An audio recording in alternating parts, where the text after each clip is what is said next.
Good evening and welcome to another special presentation, CMSportsNet broadcast of Friday Night Football. Let's call it the playoff edition here because the regional postseason is underway for Carroll County's teams. I'm Pat Stoetzer, and once again, we'll be bringing you highlights and replays from some of the playoff games taking place tonight. We've got Manchester Valley facing Franklin. We've got Liberty taking on county rival Francis Scott Key, and we have Westminster hosting Aberdeen. South Carroll has a first-round bye, and the Cavaliers have a week to rest before they make their 2022 playoff debut. Century played Thursday night, last night, when the Knights traveled to Columbia to face Oakland Mills. We'll have a little bit more about that game in a few minutes. Before we get into our pregame report, I want to get a feel of what's going on inside the media center control room. My co-host Bob Blubaugh is parked in there. Bob, how are things going in our football playoff command center tonight? Hey, Pat. It is packed in here. We're all very excited to be here in the control room. Lots of energy, lots of anticipation for some good football tonight. So contractually, we're not allowed to show you the games live, but we're going to do the next best thing. We've got our cameras at Franklin and Liberty and Westminster to get you all the big plays and top highlights for 4 of Carroll County teams opening the playoffs tonight. The games are streaming back here live via mobile technology, so anything can happen. We might have some hits and misses, but expect to see a lot of good football tonight. We're going to have a lot of fun kind of analyzing it and see what's going on. Behind the scenes here, we've got a staff working all to make it happen. You might see Richard directing, Brandon and Mike working on the replays, got Martin making sure you can hear us, Josh getting all the graphics together, Nick rolling in some things, and Joseph checking everything out to make sure the streams are going right. So we're excited. Hope it's a great night, and back to you. Yes, absolutely. We got Rachel and myself here in the studio, all coming together as a team. Our pregame report is sponsored by Genova's To Go. Locations in Westminster, Manchester, Hampstead, Hanover, and coming soon, Eldersburg. Genova's is pizza, pasta, subs, and more. Like we said, Century had the honor of being the first county team to kick off the 2022 playoffs, and the Knights faced Oakland Mills Scorpions in a Class 2A West first-round matchup. Our Brandon Burkhart went down to Columbia on Thursday night and came away with some highlights from the game, so let's take a look at them.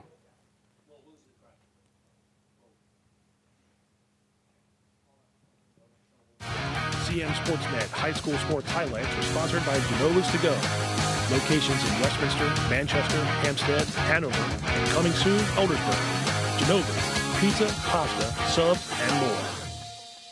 Century took to the road Thursday evening for the first round of the 2A West Region Playoffs, squaring off against the number 3 seed, the Oakland Mills Scorpions in Columbia, Maryland. Century wins the toss and takes the ball to start, but that doesn't last long because the Scorpions are able to recover their own kick inside Century's 30-yard line, and they take possession. Century's defense, however, is able to hold up. On 4th down, senior running back Trevin McCart takes a makeshift toss off the left side, and Trey Helmick and Henry Robertson are able to converge and make the stop short of the first down marker for a turnover on downs. Oakland Mills gets the ball back, however, and they waste no time in getting on the board. Trevin McCart takes a handoff off the right side and goes into the end zone untouched. 7-0 Scorpions midway through the first quarter. Both teams exchange punts, but when Oakland Mills gets the ball back, running back Trevin McCart takes another carry off the right side, cuts upfield, and sets the Scorpions up with a goal-to-go situation. Just one play later, McCart takes another toss around the right side and bounces off multiple Lions defenders for his second score of the game. 14-0 Scorpions with 5 minutes left to go in the first half. The scoring isn't done yet, though, before the half, and when McCart takes another carry off the left side this time, he makes one cut and is gone for a 44-yard touchdown. 21-0 Oakland Mills. Century lines up the punt right before the half, but they are unable to get it off cleanly as Caden Lee gets a hand on it, and Jossie Asamani is able to scoop it up and take it into the end zone. 28-0 Scorpions as we go into half. The Lions are driving to start the second half, but when faced with a 4th down, junior Trey Helmick takes a handoff off the right side, but is stopped 2 yards shy of the marker. Oakland Mills takes possession. The Scorpions start their drive midway through the third quarter, and who else but senior Trevin McCart finishes it when he takes another zone run off the left side and darts up the middle for 6.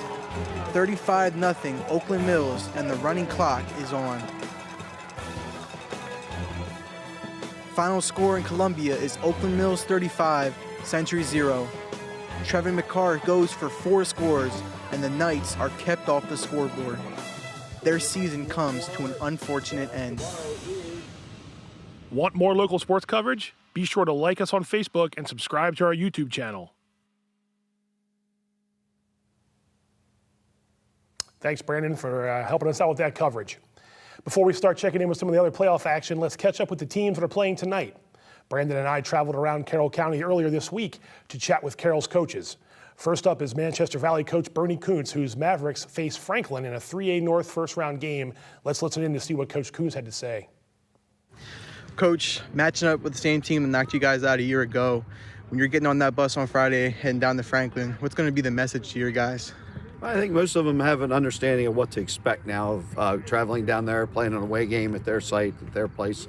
You know, they are our neighbors to the south, so it's going to be exciting. It's going to be kind of protect the neighborhood and take care of it and send a message that there is good football to the north and that we're going to show up and be ready to play football. And, you know, we know it's going to be a game for 4 quarters and that we need to play 4 quarters of good football. I think in order to beat good teams like this and big games like this, your quarterback has to show up, and Jake Book has definitely done that for you guys. Being around him for a while now, what really impresses you about him? Well, Jake's a leader. I mean, he's a good job. Obviously, he does a great job in wrestling, being the school's first state champion. And I think he brings that work habit and that work ethic to football. And he's a competitor, and I think he wants to be, you know, on top of the game and excel and compete anytime he gets the chance to step on the field. Awesome. Thanks, Coach. Next up is FSK's David Cunningham, whose Eagles are playing Liberty tonight in a 2A, 1A West matchup. It's a rematch where they played each other during the regular season, so let's take a listen and see what Coach Cunningham has to say about this playoff matchup with Liberty. Coach, you got a really young team here, as well as yourself, you know, first-year head man here. Looking back on it, you know, these last 10 weeks, talk to me about some of the development and progress you've seen personally. The young guys are really starting to step up. The game speed, I brought up at least 9 from JV sophomores, and they all play. They all, you know, benefit us in some type of way. So it's a learning experience. But the next couple years, we're looking to build on key and, you know, be able to compete with these other tough teams in the county. The county's really tough. Every team in the county is amazing. They got great coaches, great players, so we just want to make sure that we continue to stay in the race with them. Mm-hmm. Speaking of tough teams, you're going to be going up against Liberty again. Yeah. Came out on Lucan side a couple weeks ago against them. Yeah. This time around, what's the game plan being able to slow down that offense? Game plan is, you know, we basically, it's hard to explain. So, you know, they got Sam, they got Jack over there, Coach Larry, Coach Anderson. They got amazing offense. So basically, we just got to scheme the best way we can, man. You got to do your job. That's pretty much everything. And we just got to man up and go against them. We already know the tough environment we're going against, so we just got to man up and head from there. No matter how young we are, we still got to play football at the end of the day. Now let's hear from Liberty coach Larry Luth. Again, his team's preparing for FSK for a second time this season. It's a 2A, 1A West matchup, and let's hear from Coach Luth and the Lions. Coach, going into the playoffs, you know, everyone's obviously 0-0. What's the biggest thing this week to prepare for a team you've already seen this year? And you got to win against them, but is that the biggest thing, just trying to make sure these guys know, hey, it's win or go home now. That's how we got to prepare. Well, we watched film on them. They are definitely a better team than they were week 4 of the season. You know, they are doing some things schematically a little bit different. They got a nice running back that came in. So we have a lot to prepare for. They're definitely a different team. They're getting off the ball. They're doing some stuff. I know their scores have kind of been lopsided, but I think they're a much better football team. And if we're not ready, we could have a long night on Friday. That being said, your guys are healthy, I think. And I was talking to some of your kids earlier in the week. They say we're healthy this time, but we weren't maybe in the last couple playoff situations. How excited are you to see these guys in action come playoff time to try to make a run at a state championship game? We have yet to have a game where we feel like all 3 phases of the game have come together, where we played great on special teams, great on defense, and great on offense. And we're excited that we're getting another opportunity to do that. We really want to see how good we can be if we can get all 3 phases in sync. So we're focusing on technique and the small things that are going to help us get to that next step. And so we think if we focus on technique and we execute better, we'll see what happens, and we still feel like we haven't played our best game of the season, and hopefully we see that in the next couple weeks. Last but not least, let's hear from Westminster coach Chris Basler. His Owls are getting ready to face Aberdeen tonight in the Class 3A North playoff opener. Coach Basler and the Owls preparing for their playoff first-round matchup. Coach, going into the playoffs, what's the biggest thing you want to make stress to the kids? I mean, obviously, you know, the records are in your favor in this first round, but I would guess maybe the theme is, look, we don't take anybody lightly, and we got to go into this one, you know, thinking we got to win this week and then advance. I think for us, the message has been all week consistency. You know, we've been a little up and down all year, and we seem to get up for the big games, and then, you know, sometimes seems like we play down when it's not. And, you know, this is the time of the year where that can get you sent home. And we're trying to stress to the kids that every day, every practice, every Friday night, you know, we need to be consistent. What are the keys then to success? From that consistency, what do these guys need to do well to advance and make the next round? We need to run and tackle on defense, which sounds simple, but we need to do it. And offensively, just eliminate the turnovers.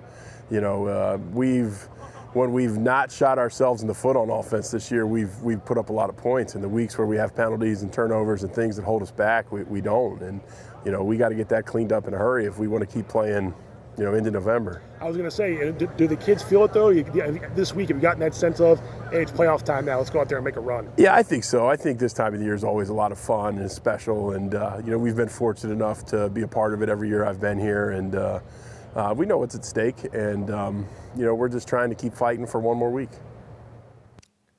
Thanks a lot to all four of those coaches, and we're going to see all their teams here momentarily. Like Bob mentioned, throughout the night, I think the first one we're going to get to actually is the Manchester Valley Franklin game. It was our first one on the itinerary, so let's head out to Reisterstown and see some action that happened earlier on when they kicked off at 6 p.m.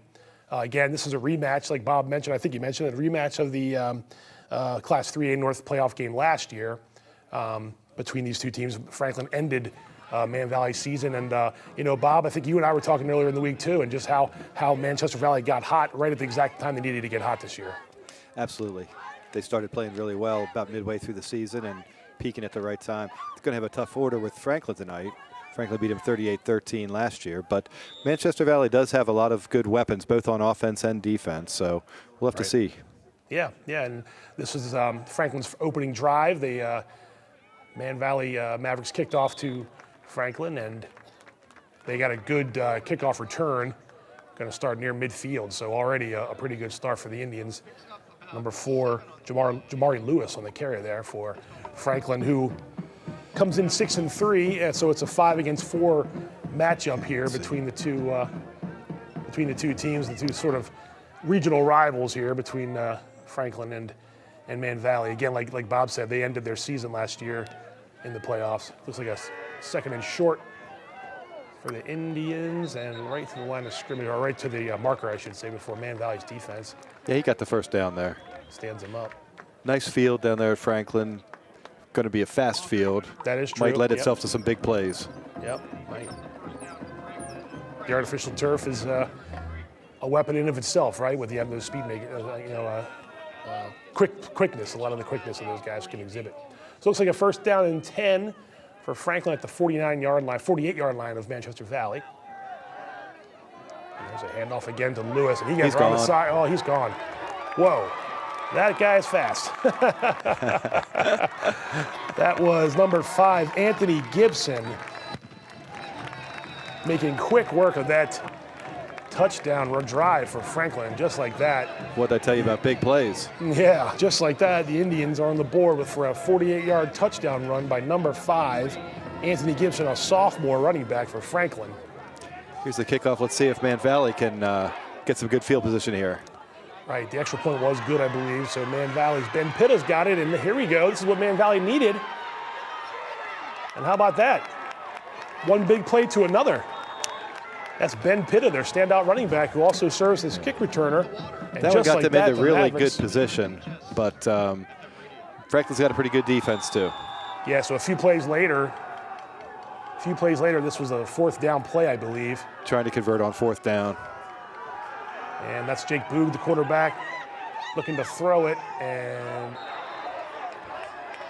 Looked like he called it, but they're going to call him out of bounds. Out of bounds, yeah, that was number 3. I think that's Blake Ray. So that gave the ball over to James Franklin to get on bounds. Right, so that was their Man Valley kind of gambling there early to try to keep pace with Franklin, but had to turn that one over like Bob said, turn it over on downs.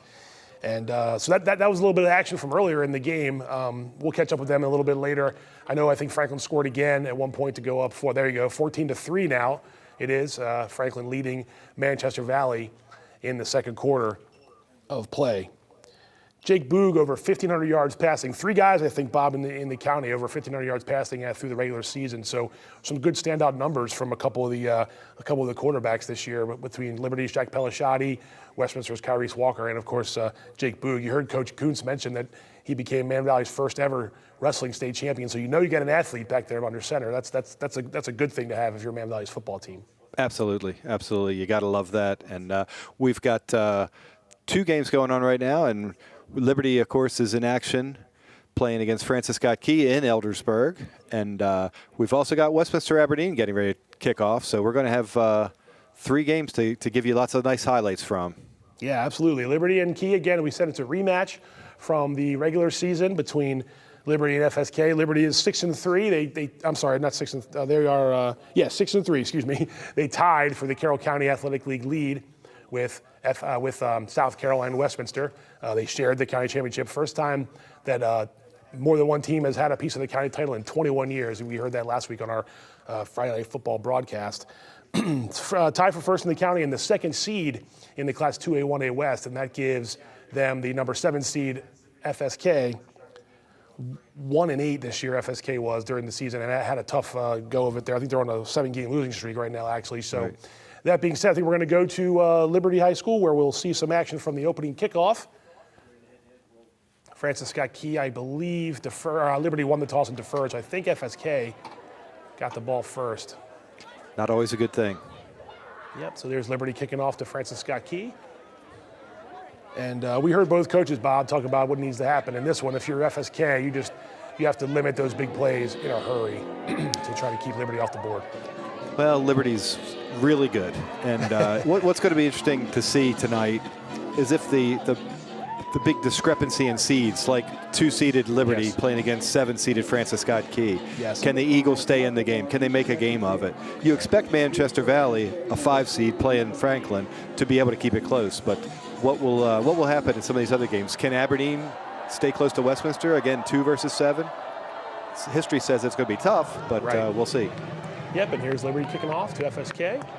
And that looks like a touchback from the Lions, who, again, Bob mentioned, they are good. I mean, they've lost 3 games by just a handful of points combined. We saw them lose a heartbreaker to Westminster 1 week after beating South Carroll by 1 point, losing to the Owls by 1 point in overtime. Just a tremendous couple weeks there. Liberty had a roller coaster of emotions, and now they finished strong by beating Century last week, and they got a shutout. So they're looking to do it again this week against a familiar opponent, Francis Scott Key. They played back in late September, and it was a lopsided win, 42-7 for Liberty. Yeah, it's going to be tough for FSK to stop Liberty from doing the same type of thing tonight. You want to go ahead and see some of those highlights from FSK and Liberty? So this was a big play for them early. I think I saw 3rd and 20, and this is number 1, Jermaine Dawson. And look how he keeps his feet on, or keeps his feet moving, I should say. They needed 20 yards, and he picked up a first down. So if you're FSK, that's how you start this game on this first drive. Huge plus for the Eagles. Now that was a great play, but the thing you remember is Liberty's got a pretty good defense too. They get a lot of publicity for that offense they have, so dynamic.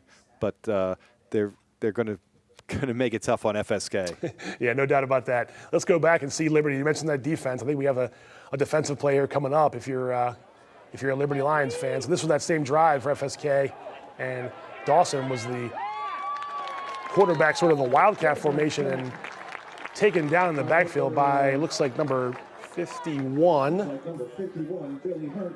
Dominic Greco for the Lions. So that's a name we heard a little bit last week, and we want to keep it here and see another big play here coming up. I believe it's a Liberty scoring play that we'll have for you here.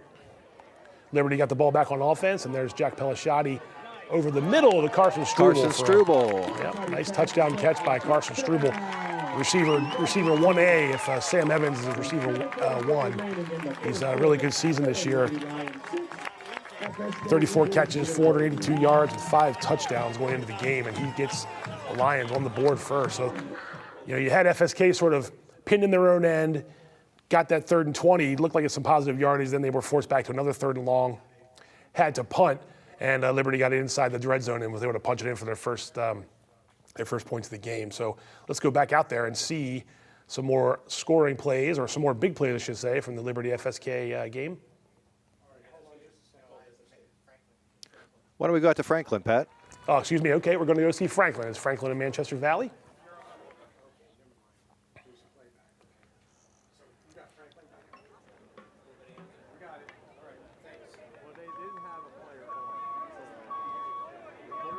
Somebody's backing them up. I hear the truck sound.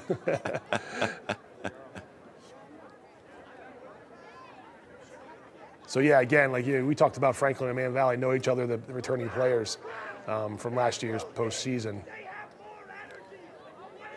They waved the flag off there, it looks like. So yeah, we'll get back to that in a second. But those two, Man Valley got hot late in the season last year in 2021. Won a bunch of games in a row, won their first round playoff game, and then I believe they may have even won 2, but they definitely won 1, and then they won 1. I'm sorry, and then they got to Franklin in the second round, and the Indians took care of the Mavericks, like Bob said, 38-13. So Coach Kuntz, I think he's got those guys. The guys that were back from last year, he's got them remembering what that felt like and what they want to try to do in order to reverse that score and come away with a victory. It's going to be tough, like Bob said. I mean, Franklin's a strong powerhouse program. A lot of powerhouse programs playing tonight from Carroll County and beyond. The other game tonight also, we'll do our best to try to find some scores from it, but it's Winters Mill is on the road tonight too. The Falcons playing Williamsport, also in the 2A1A playoffs. We weren't able to get out there and cover that one, but we'll do our best to kind of look at social media and see what we can find to see if the Eagles or Wildcats will be the next opponent for the Liberty Lions. I believe that's right, Bob, that the Lions get the winner of that game. I believe you mean the Falcons. The Falcons, Winters Mill, what did I call them? The Eagles. Oh, I did? Oh, well, it's a bird of prey. My mistake. It's early, man. We got a long way to go. Let's see. I think we have on the scoring play here from the command center here at the CMSportsNet Friday Night Football. Is it going to be Liberty, I believe? Liberty, of course, can do it with defense and with offense. And I think we're going to see some of that defense here momentarily.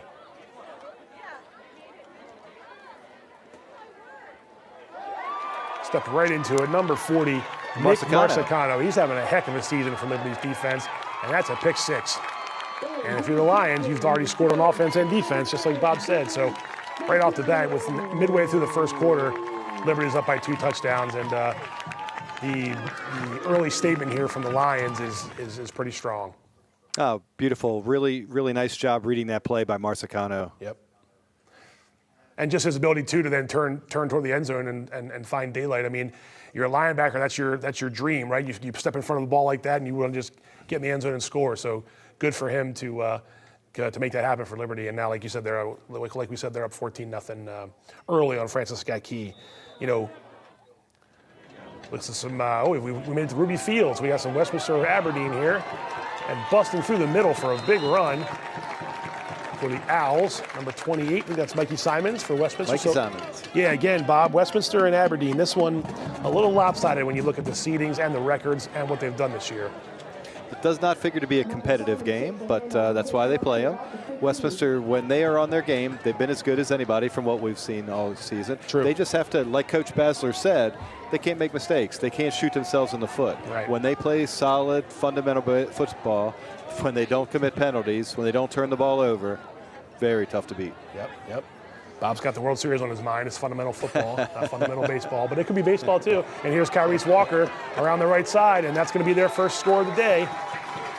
That didn't take long. Junior quarterback Kyrese Walker, less than 2 minutes into the game, the Owls are about to go up 7-0.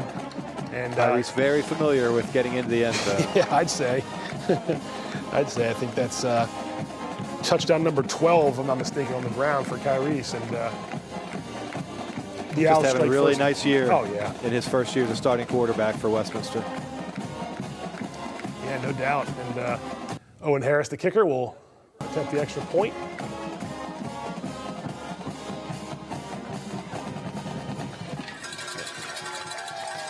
And that's good for Westminster. So a 7-0 lead over the Aberdeen Eagles.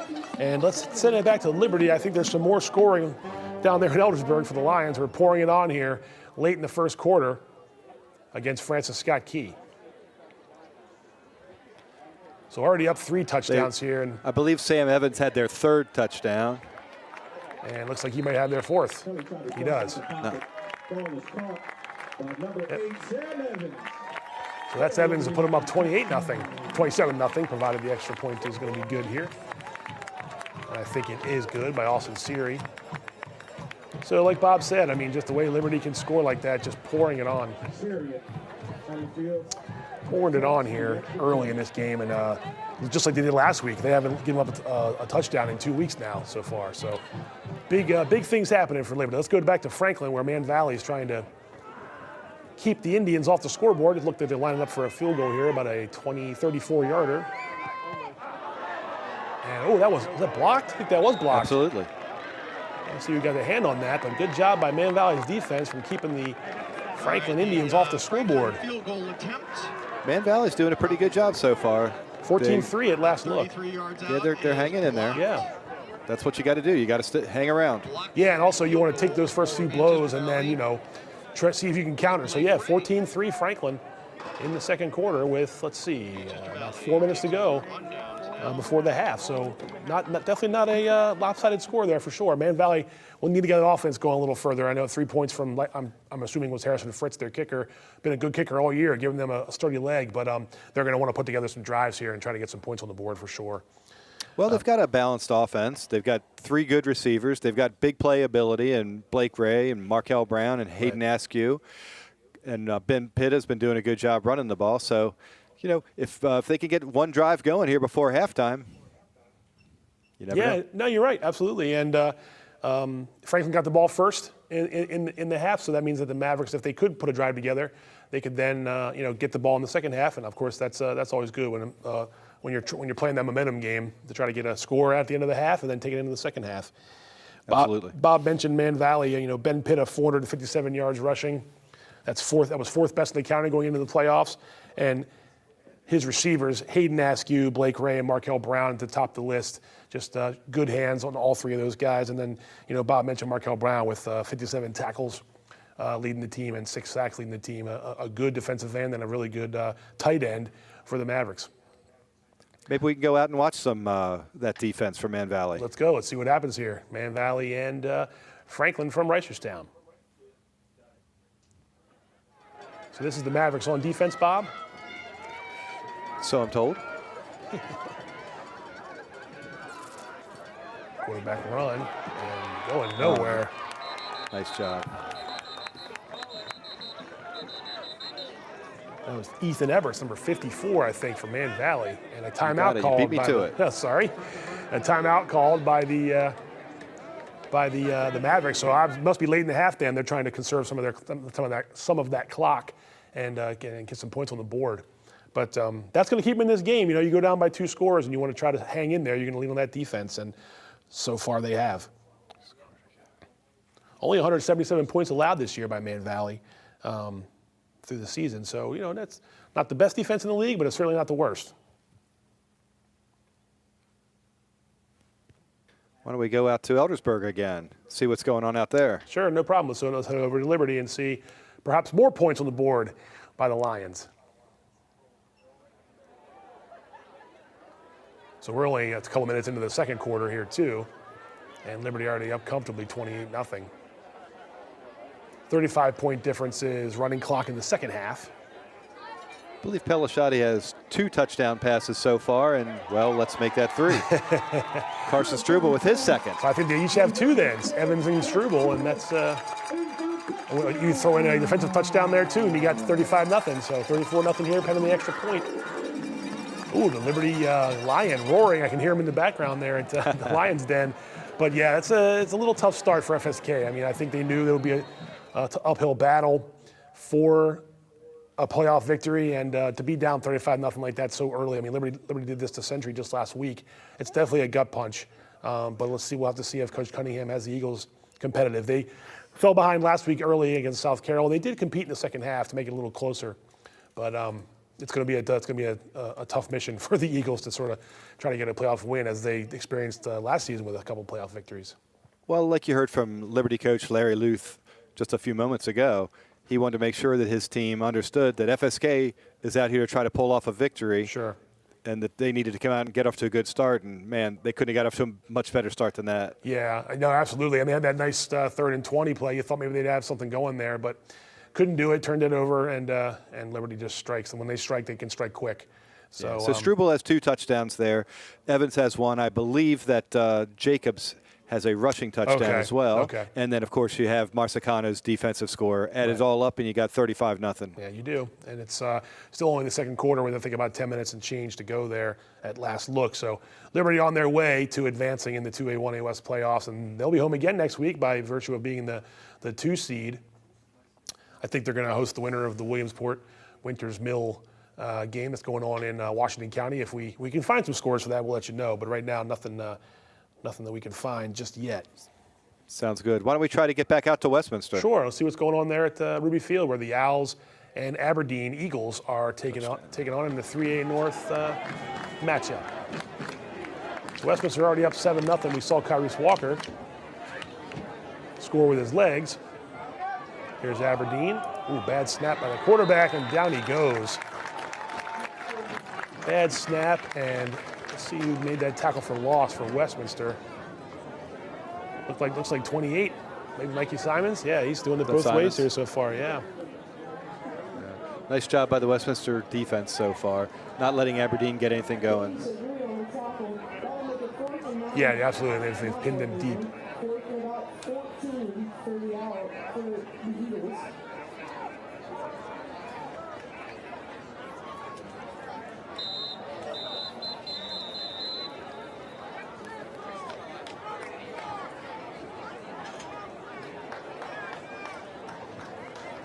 So let's see here. Aberdeen, again, a flag is thrown here. Aberdeen, is it a 4th and 14? Yeah, it looks like they're going to be backing up here, so a penalty on Aberdeen. They're going to be punting again, and Westminster's going to have good field position once again. Looks to be that way. We mentioned Aberdeen's struggles. They haven't won a game this season, and their offense, I believe, has really struggled this year. Could only muster about 30 points during the season, so really, really tough out there in Harford County for these Eagles. Averaging 3 points a game. It's tough to win that way. It is. So there's the punt by Aberdeen. Nice job fielding that. Mason Fisher, I'm going to assume, and it is. And let's see where he's turning going. the corner. Cut it back. He's gone. Inside the pylon, that's a touchdown.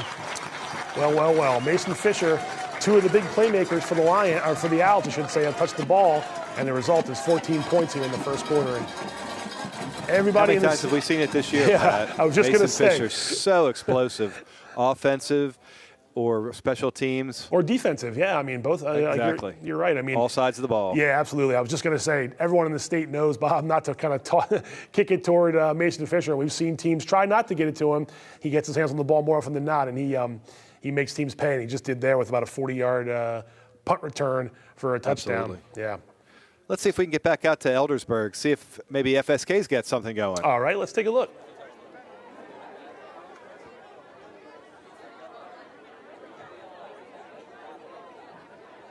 Third and long here for FSK. Ben Stevens. Over the middle, and that's a catch. Number 6 for the Eagles. Colton Feister, is that a first down? Nice job. That's a nice conversion there. So they've converted a 3rd and 20 and a 3rd and 15. So I know the score is lopsided. I know this is going to be a Liberty victory unless something really outlandish happens. But FSK is trying to do something positive here on offense. Yeah, that's all you can expect right now. They realistically wanted to come in here and win, but the main thing is get out here, make a decent showing, and they can, start that right here on this drive. Right, absolutely, and they've got young guys too. So yeah, they brought a few of them up from JV, I believe. Yeah, so they did. I think Coach a lot said of people are going to 9. get some experience tonight. It looks like that's Jermaine Dawson, the quarterback here tonight, and that was Ben Stevens there, I think, making a catch. So they've been shuffling up a little bit here between the quarterback, well, has mostly been Stevens during the season. Looks like maybe it's Jermaine Dawson now taking some snaps. Nice job by the Eagles. But maybe we can get back to Westminster and see what's going on up there. Yeah, sure, no problem. Let's head to Ruby Field where the Owls had a 14-0 lead on Aberdeen, kicking off here with about 7 minutes to go in the first quarter. Got to pick that up. And he did get it. Oh, did he lose the ball? He did. Look at this. Now let's see. Touchdown. Touchdown. You can pick that up and go with it. I guess you can. Number 22, Antonio Montgomery on special teams. One of the easier touchdowns you'll see. So there you are, less than halfway through the first quarter, and it's already a 3-touchdown lead for the Owls. Yep, going to be 20-0 and 21-0 perhaps here momentarily. But so the teams that are favored right now have been flexing their muscles in the early going here as we're watching our CMSportsNet Friday Night Football broadcast here from home, from our home away from home, the Community Media Center here in Westminster. So again, Westminster scoring quickly, Liberty really scoring quickly, and both of those teams up by double digits. Halftime at Franklin, where I believe it's 14-3, the Indians over Man Valley. So that game, still in the outcome, still in doubt. Man Valley just needs to get some offense going there, but their defense has held its own after the first couple drives where Franklin scored their 2 touchdowns. Very much so, and I think you said that Manchester Valley is going to get the ball first to start the second half, right? Right, yeah, no doubt. Let's go back to Liberty. I think there's some defensive efforts going on here between the Lions and the Eagles, with the Eagles on offense on 3rd down. An incomplete pass, so some pressure on Jermaine Dawson, the QB. There you see number 52, Nick Fortner for Liberty, one of their standout defenders. 83, James Trainham III. He's another guy that makes big plays for them. So right now it looks like Liberty's got key where they want them. They're going to have to be punting, and more than likely Lions get it with good field position near midfield. It looked to be key looked to be about at the 15 or 20-yard line or so. So you don't want to give Lions short fields like they did last week, and when Century gave them those short fields and Liberty made them pay. So I expect Liberty to be on the prowl here again momentarily. Yeah, absolutely. It's a tough spot for FSK. Yeah. Yep, no doubt. So we're going to step aside just for a minute or two here. We'll get some things we want you to see, and we'll be back though for more special broadcasts of CMSportsNet's Friday Night Football Playoff Edition. I'm Pat Stoetzer with Bob Blubaugh. Stick around. We'll be right back.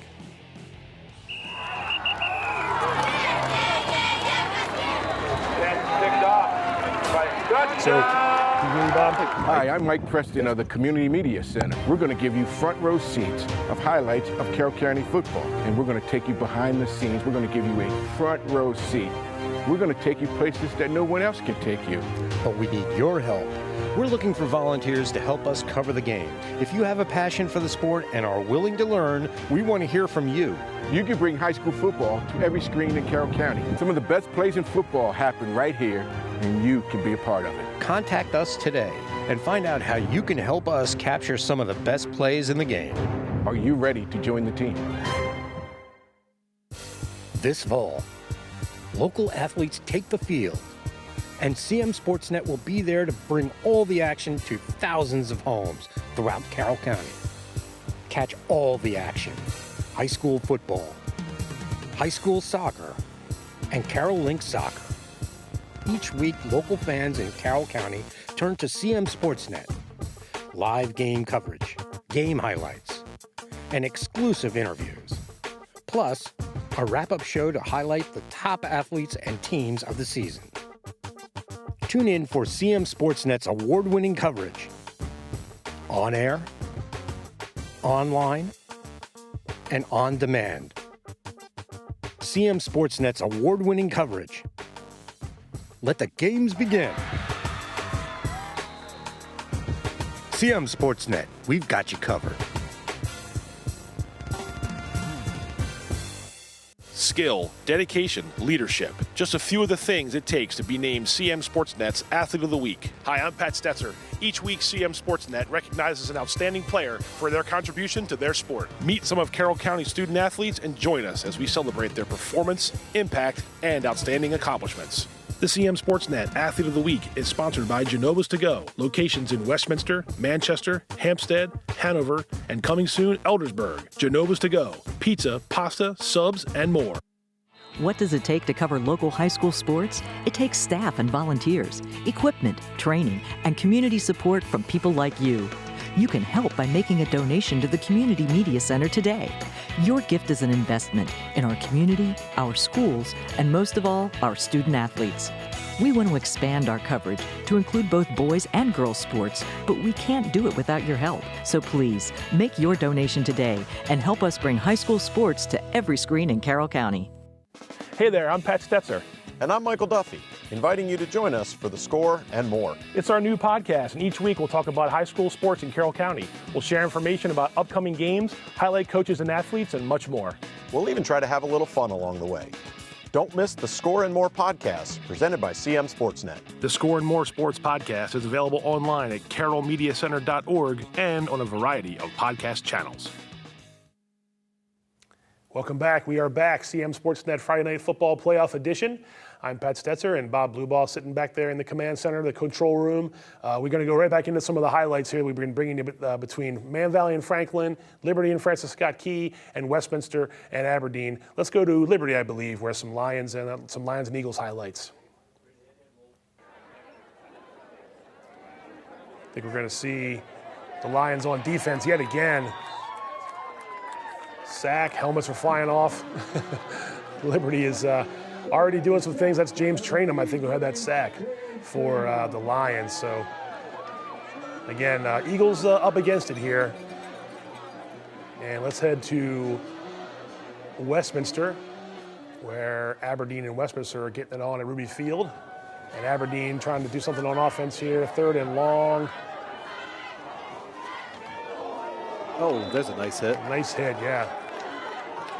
Yards were gained, but not enough for a first down. That's 54. Is that Nick Comentis? No, 54. Oh, That's Jameson O'Connell. Excuse me, Jameson O'Connell, and others who were leading that charge. So, a couple nice big plays there on defense to start off as we bring you back into some of the recent action between those games. Like Bob mentioned, we can't show live action during the postseason, but we can go out there and cover them like we normally do, and then give you some of the highlights and talk it over.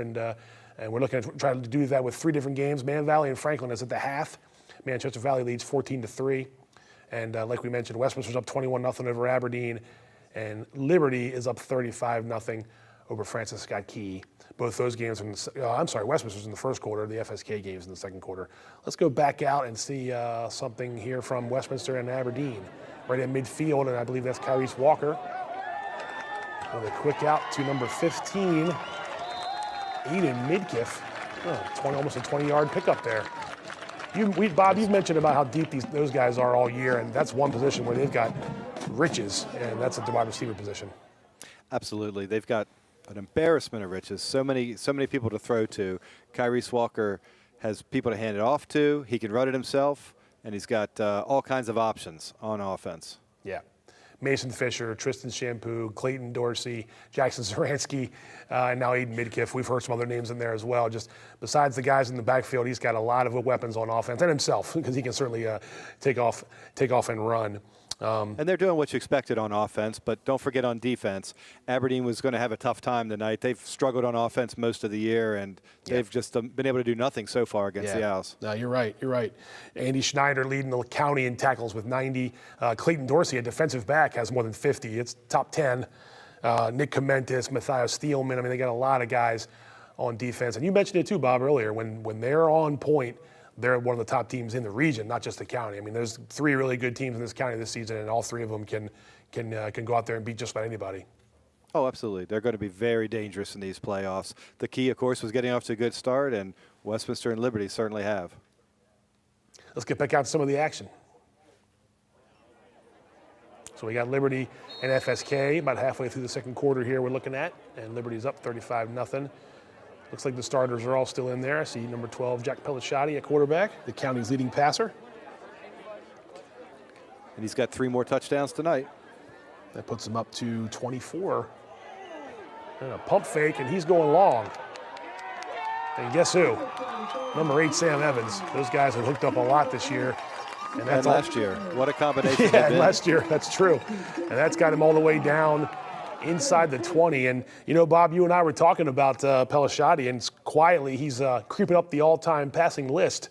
I don't have the exact numbers in front of me, but I know he had already eclipsed 4,000 career passing yards, and only a handful of guys have done that. Two guys were ahead of him on Liberty's list. Colton Weaver was he was first all-time in Liberty's, about 5,100 yards passing, which is second all-time in the county. And he's got a chance to make a pretty good run at some of the all-time greats. So we're really watching one of the better QBs we've seen in a long time. They just had a great one in Nathan Kent, and Jack Pelishati took over where Kent left off, and they haven't missed a beat. No, he's done a great job. And like you say, if they can play about 3 or 4 playoff games, he's going to move up on that list. Yeah, he's got Matt Hanaszewski at like 43 or 4,400, and then he has, of course, Colton Weaver, who I thought would never be touched at 5,111 yards. And, of course, Kevin Clancy from Westminster has the all-time over 6,000 and some. But those two numbers are Cal Ripken-esque. And Jack Pelishati's got a shot to at least threaten to be third there. But we'll see. We'll have to wait and see. But he's off to a good start here in this playoff round. Let's go back out to Eldersburg. Oh, okay. We're going to see some more here. 35-0 Lions at 6 minutes to go here. It looks like the Lions are back on offense.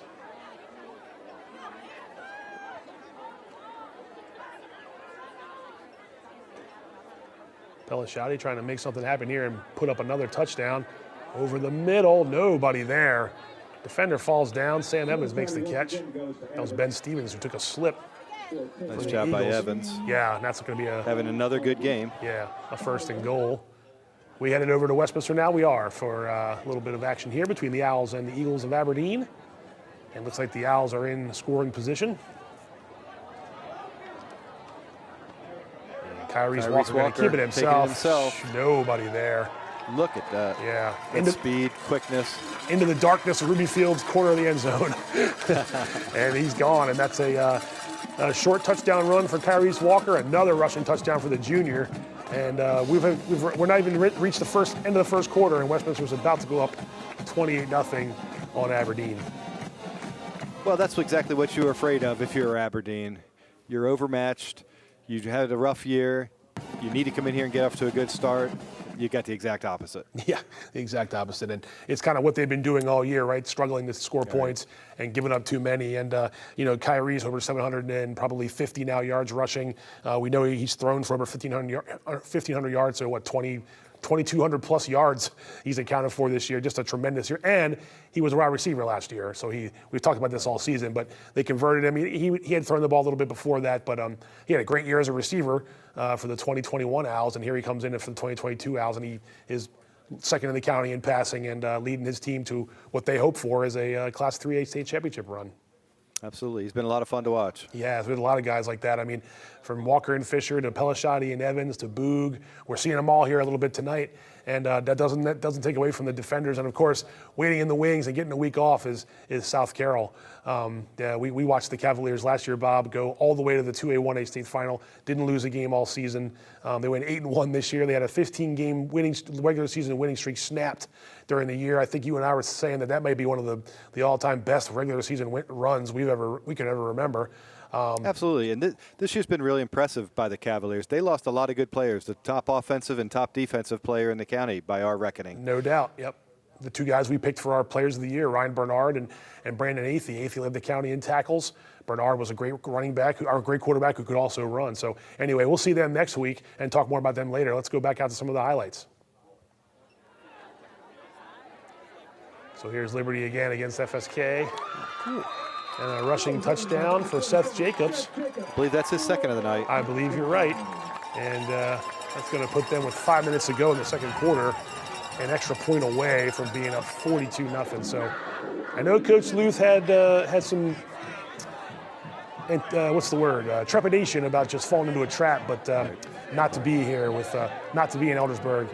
I think they're playing again in the second half now for Manchester Valley. Maybe we can go down to Franklin. Sure, yeah, Reisterstown. We'll get down there and see what's going on. Again, it was 14-3, Franklin over Man Valley. So here's the kickoff. Man Valley really needs to get off to a good start here in the second half. See what Franklin does here on this opening kickoff. Yeah, Man Valley definitely needs to put something together here on offense. Opening kickoff for the second half.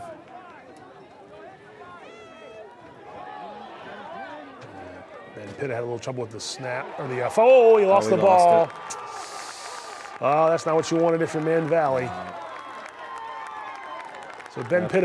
You spend all that time at halftime talking about what we're going to do on that first offensive drive once we get the ball back, and then just like that, Franklin's got the ball back in the red zone. Yeah, the ultra red zone, about the 10-yard line. Yeah. See number 9, Hayden Askew, just sort of put his hands on his hips. That's not what you wanted. You have to send the defense right back out there. It's going to ask a lot of the defense. Yeah.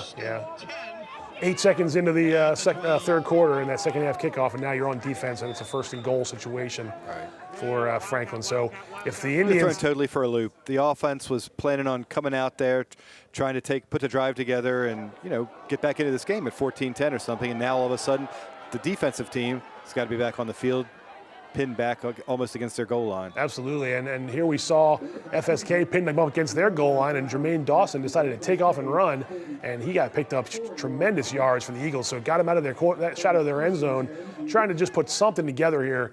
If you're Francis Key, getting up towards midfield there, it looks like for the Eagles. Well, that was a really nice job by him, but so far what we've seen tonight, it's a question as to whether every team really should be making the playoffs, right?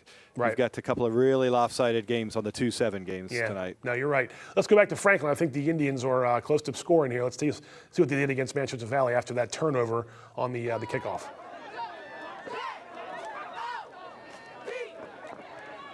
And their quarterback or a direct snap there maybe to number 3, Jamari Lewis. That looked like he's a wide receiver, and I think he just took a wildcat sort of deal there and scored from short range. So with an extra point pending, that's going to make it 21-3 Franklin. And all 3 of these games are a little bit lopsided right now. Well, that one's a real shame for Man Valley. Just a huge momentum shift from what you expected to start the second half to how the second half actually started. You're right. No doubt. You feel like you did a pretty good job in that first half. You're only down by 14-3, and to turn right around and give up a turnover and then turns into 7 points. That's a backbreaker. That's what you can't do when you're on the road. You've got to play a perfect game. You're playing a team that had a better record than you did, probably expects to win, beat you last year. Right. You need to take care of any miscues, and unfortunately for the Mavericks, didn't start well in the second half. No, it definitely didn't, and you have to have almost no miscues in a game like that on the road, like you said.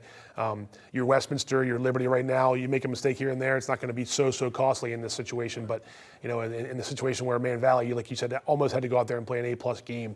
It's a shame too, like you said, they had 4 straight wins, feeling good about themselves, got the momentum going, got some guys back after they had lost during the middle of the season, and just we're really rolling there until the end of the year. Beat a good Poolsville team last week who only lost 1 game during the regular season and beat them on the road. So had to be flying high into Reisterstown, and right now that was a really good win. Yeah, and like we talked about, this is a team that has a pretty dynamic offense. So what Franklin's done to them tonight has been pretty impressive. Yeah. We'll see what the Mavericks have left. There's a lot of half left, of course, and stranger things have happened. But of course, Man Valley up against it right now with down by 3 scores now, 21-3. We still have Liberty and FSK going at it in Eldersburg, the Lions Den, and we've got Westminster and Aberdeen playing their game at Ruby Field. All those games are fairly one-sided right now, but the two of those one-sided teams are on Carroll's side, so you got to feel good if you're a Lions fan or you're an Owls fan, as you're trying to survive and advance. That's what we're into now. November football means win or go home, right? And that's what we saw last year too, with a lot of teams in Carroll had some success, and South Carroll had the most of it, going all the way to the state championship game down in Navy. All right, well, maybe we can get back out to Franklin and see how Manchester Valley's doing. See how they can respond. Exactly. Well, we see him up near the 40-yard line, so that's a good start if you're a Man Valley fan. Quarterback is Jake Boog. He's back to pass. Ooh, nice catch. Nice job. Big play. Yeah, first down, too. That's number 7, Blake Ray. I think we had Blake Ray as one of their top receivers, Bob.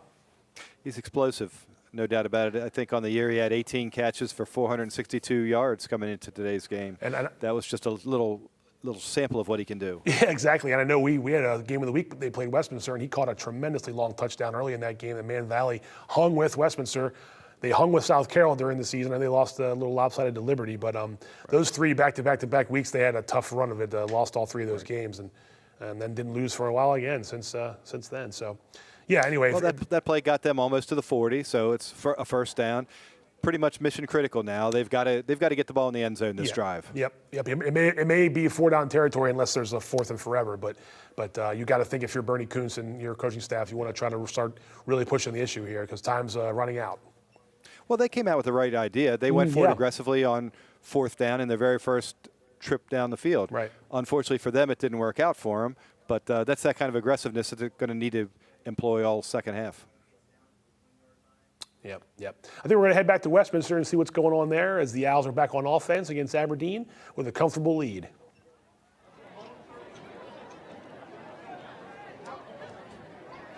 There's Walker again using his legs. And he gets around that side. Look out. All the way down to the 2 or 1 yard line. He stretched it, but I don't think he quite got there. He didn't. I think he got down to the 1, though. That's going to have Westminster at, if that was 2nd and 8, this should be a 1st and goal situation at the 1. Or not, if it's a 3rd and 1. We'll see. Yep, 1st and goal for Westminster at the 1. So punching in another one here could really, early on here, put this one to bed.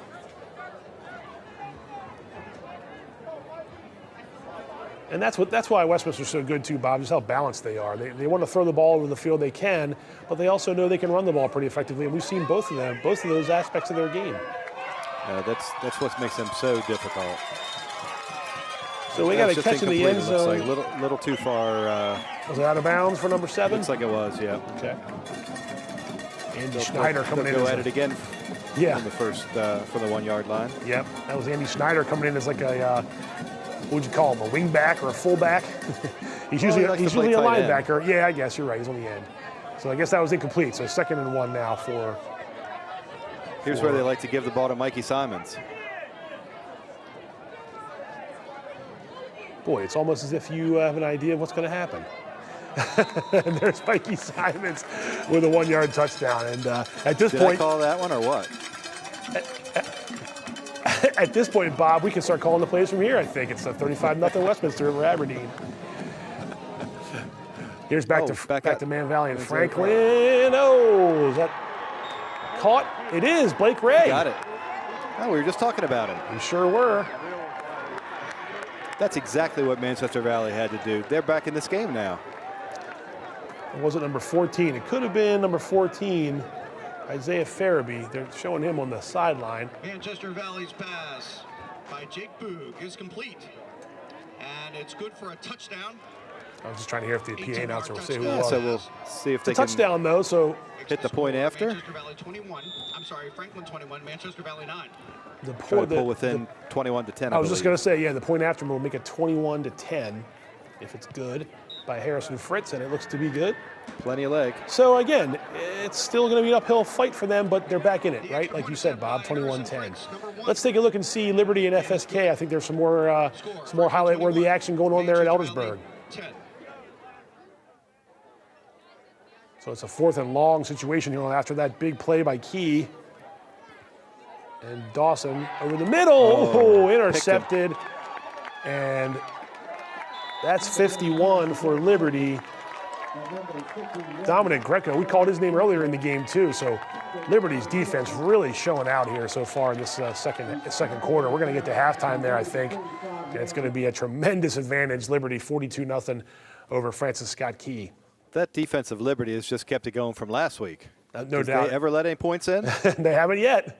Not last week, and the week before they did, of course, but they held down a pretty potent Westminster offense. I mean, that's what you need to have, right? The recipe for success in the playoffs is a really potent offense and a really sturdy defense, and Liberty's got both. Absolutely. Looks like they're going to go in on top 42-0 at halftime. So obviously the plan in the second half will be play a lot of players, don't let anybody get hurt, right, and start thinking about the next round. Yeah, whether it's Williamsport or Winters Mill, waiting for them in the next round. It'll be at home in Eldersburg, so expect a huge crowd if it's Winters Mill, and obviously Williamsport too. They traveled well. They played a couple Carroll County teams last season too in the playoffs, and South Carolina their season last year in the 2021 playoffs down at Parker Field. So anyway, still plenty of playoff scenarios left on the table here as we get through the first week of the regional playoffs. We'll take a quick break, but we do want to show you our most recent CMSportsNet Athlete of the Week. It's a familiar face, somebody we've been talking about tonight. Let's take a look. The CM SportsNet Athlete of the Week is sponsored by Genova's To Go. Locations in Westminster, Manchester, Hampstead, Hanover, and coming soon, Eldersburg. Genova's, pizza, pasta, subs, and more. Sam, big game against Century in the last game of the regular season. Ran it for a touchdown, caught a touchdown. Liberty gets the win in Week 9. What was it like to, just to kind of complete the regular season with a victory and get that momentum going into the playoffs? It was definitely good. Just, it's our crosstown rivals, Got a good win. I think we could have played better. Now we just got to look forward, have a good week of practice this week, because it's win or go home now. So. You, on the running touchdown, you had a chance to throw it there. I know the play design is look to see if you want to throw it, and then obviously you can take off. Have you thrown a touchdown? Has it been a while since you actually threw a completed pass for a touchdown? I've never completed a pass, but I wanted to throw a pass to Jack because he's always dishing out passes to me, but he wasn't open and no one was in front of me, so I just took it myself. Jack, we talked to him earlier this season as well, and you, and the bond you guys have. You've been playing together for a long time. What's it been like going through this whole ride with him? Even last year and into this year, one of the top teams in the area. Fun when you got one of your best friends playing with you? Yeah, it's awesome. We worked all summer together, even the other receivers too. We all just have a bond together, and I feel like it makes us play a lot better. And practice is fun. It's just a good group of guys we have. You mentioned, now it's winter go home. Everybody's 0-0 now. What's it going to be like? What's the mentality like for this team to make a deep playoff run? I think it starts in practice every week. And in the classroom, got to be eligible. Make sure all guys have their grades up. With the quarter coming to an end, got to be eligible, and we got to take it serious. Even against these other teams, we've never seen them before, so you never know what they can do. If they match up well against us, we just got to take it seriously every week. All right, Sam, thanks very much, man. Want more local sports coverage? Be sure to like us on Facebook and subscribe to our YouTube channel. So, yeah, that was a guy we've seen already, Bob, Sam Evans. He's our current, I should say, CM Sports Athlete of the Week. Congrats to him on a great week last week, and he's picking up where he left off in this week. We're back here, CM SportsNet Friday Night Football Playoff Edition. I do want to mention that I do see a halftime score. Williamsport leading Winters Mill 28-14 at the half. So Williamsport up by 2 scores. Not blowout, but Winters Mill has put 2 touchdowns on the board. Williamsport will get the second half kickoff. In fact, they probably already have. It's a little bit of a later post on Twitter. But the winner of that game will take on Liberty next week, I believe, right? Correct. That's correct. So, yeah, that's kind of where we stand right now. You can see Liberty's halftime show going on with the marching band. Liberty's up 42-0. That game will move quickly in the second half based on the running clock. We're going to have 2 running clock situations here, I think, in the offing anyway. Westminster, I think, was up 34-0. I think maybe something happened there with the extra point. But Liberty in full. I'm not going to be surprised in the least if a trumpet player scores a touchdown on that Liberty field tonight. You might be right. It might be a Stanford Cal band situation going on there in the second half. Is that an old reference? It's probably an old reference, but we're old. Yes, we are. Again, Westminster comfortably in the lead, and Liberty is well over FSK. Man Valley still down 21-10, but the Mavericks trying their best to try to keep pace with the Indians. That game is in the second half. And like I mentioned, the other game going on is Williamsport and Winters Mill. And Williamsport, by the looks of Twitter, was up 28-14 at the half. So the Falcons, I should say, have an uphill battle to sort of, if they want to survive in advance. And if they do, Bob and I were looking this up earlier, it's their first ever playoff win, the first win in program history. Could be tonight if the Falcons can come back against the Wildcats. Have to have a big second half, though. They definitely do. You mentioned trying to stay healthy. That's obviously, especially in the games like like Liberty and Westminster going on right now. You want to still play some of your starters in that third quarter a little bit to keep the continuity going, but you definitely want to try to get in some of the reserves for multiple reasons, I guess. 1, for health, and 2, to see what they have in case you have to call their number at some point. Absolutely. It's going to be good for the Westminster and the Liberty coaching staffs to see some of these people today. You don't want to see Jack Pelishati in the second half. You don't want to see Kyrese Walker in the second half. You know what they can do. Right. Let's see if they have some people back there that are going to be capable to go into the next round of the playoffs and maybe give them something. Do you think that trickles down even to the line as well? Obviously you have to have the depth, of course, but even if you can get a Sam Evans and a Fortner and Marsicano out for a few series to see who else could be a linebacker or a defensive back. I know that sometimes those aren't the most deep positions, but if you have them, I would say at this stage, why not? No, absolutely. And like what you said earlier, you just don't want to get anybody hurt. This is not the time for it. These games are in hand. So Right. Westminster, I can't even imagine what the score is going to be at halftime. So just use the second half to work on some things. Don't make mistakes, but above all, don't get hurt. Right, absolutely, yeah. We saw Century go to Oakland Mills last night, and face a tough Scorpions team and didn't fail to score any points. That was really a struggle for Century toward the end of the season. Just their offense sort of went really, really cold. But the Knights do finish at 1-9 and 5 games, I believe, a losing streak there. Unfortunately for Coach Dave Ferguson and his guys. We saw them compete earlier in the season. We saw them compete against Winners Mill and FSK.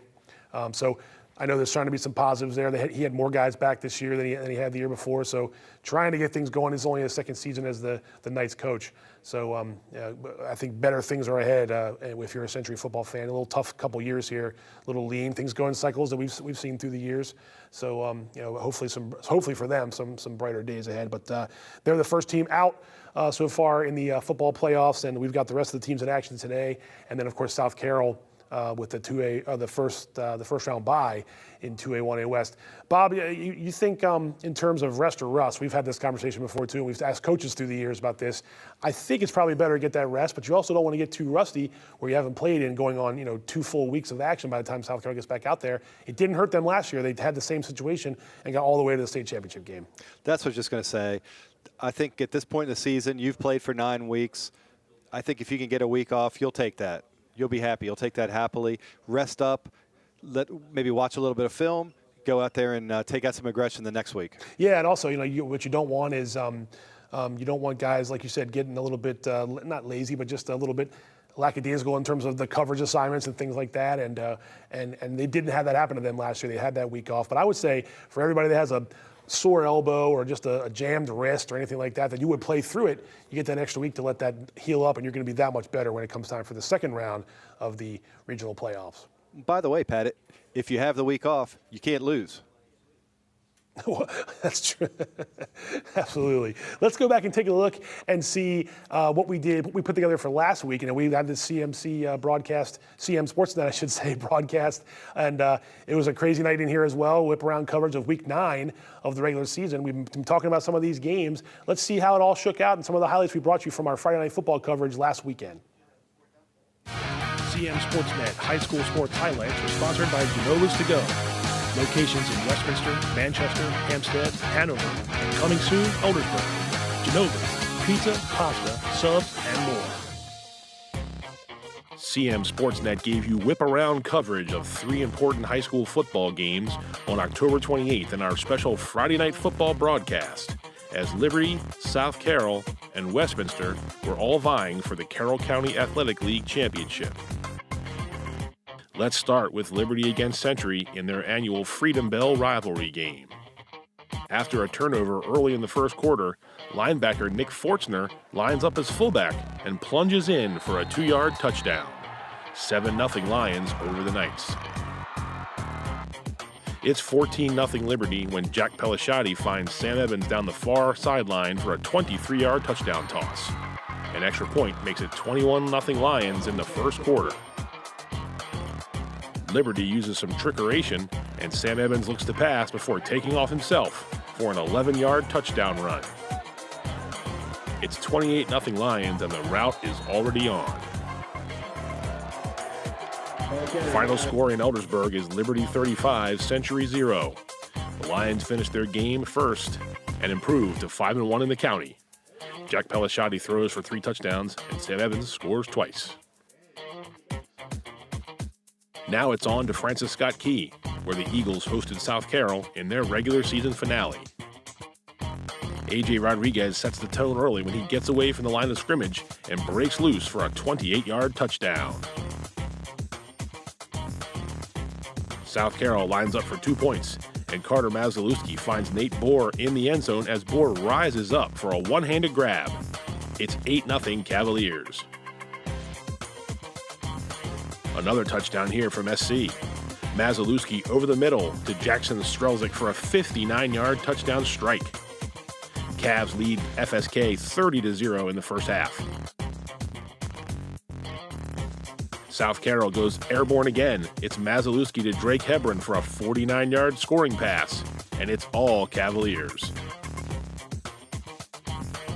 The final score is South Carroll 52, FSK 12.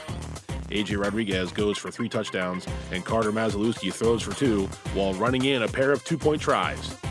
The Cavs are 8-1 and 5-1 in the county, while the Eagles fall to 1-8, 0-6, despite touchdowns from Ben Stevens and Colton Feister. Last up is Westminster at Winners Mill, the annual Key to the City clash.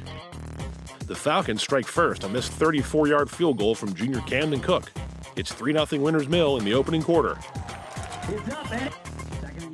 The Owls respond in the second quarter, and it's Mikey Simons with a 1-yard touchdown run. Westminster 7, Winners Mill 3. And that's a Westminster touchdown. Kyrese Walker uses his legs for a short touchdown run, and Westminster extends the lead to 14-3. Walker on the keeper, and it's a Westminster touchdown. Walker keeps it on the ground again, this time for a 16-yard scoring scamper.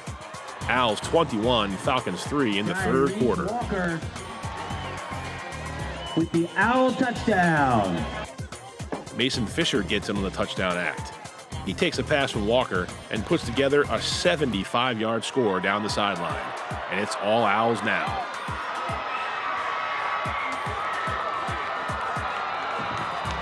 Mason Fisher, touchdown, Westminster.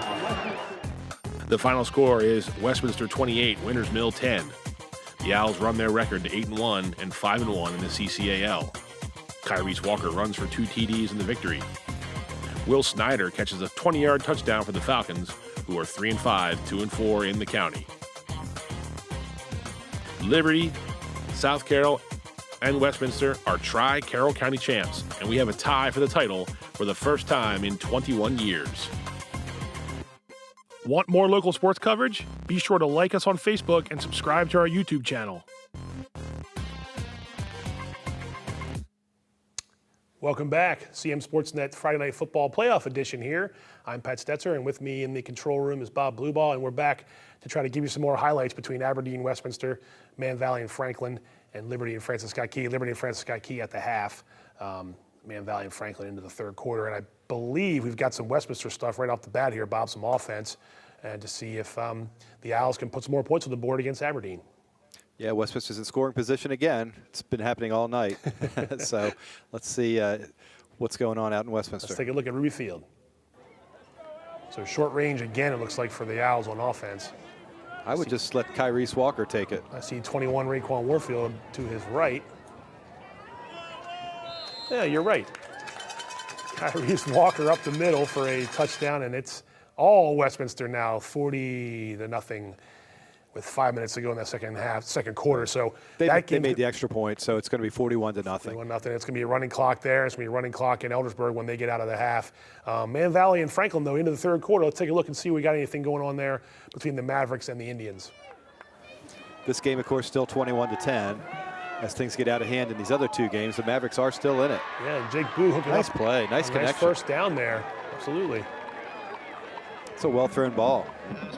Is that number 8? Number 9. It's number 9 for Man Valley. Hayden Askew, one of their top receivers. We mentioned his name earlier, too. So he was their leading receiver this season. Yeah, puts them inside the 35-yard line. So if they can, you said this a few minutes ago, Bob, they've got to get points anywhere, and they've got to get it on this drive right here.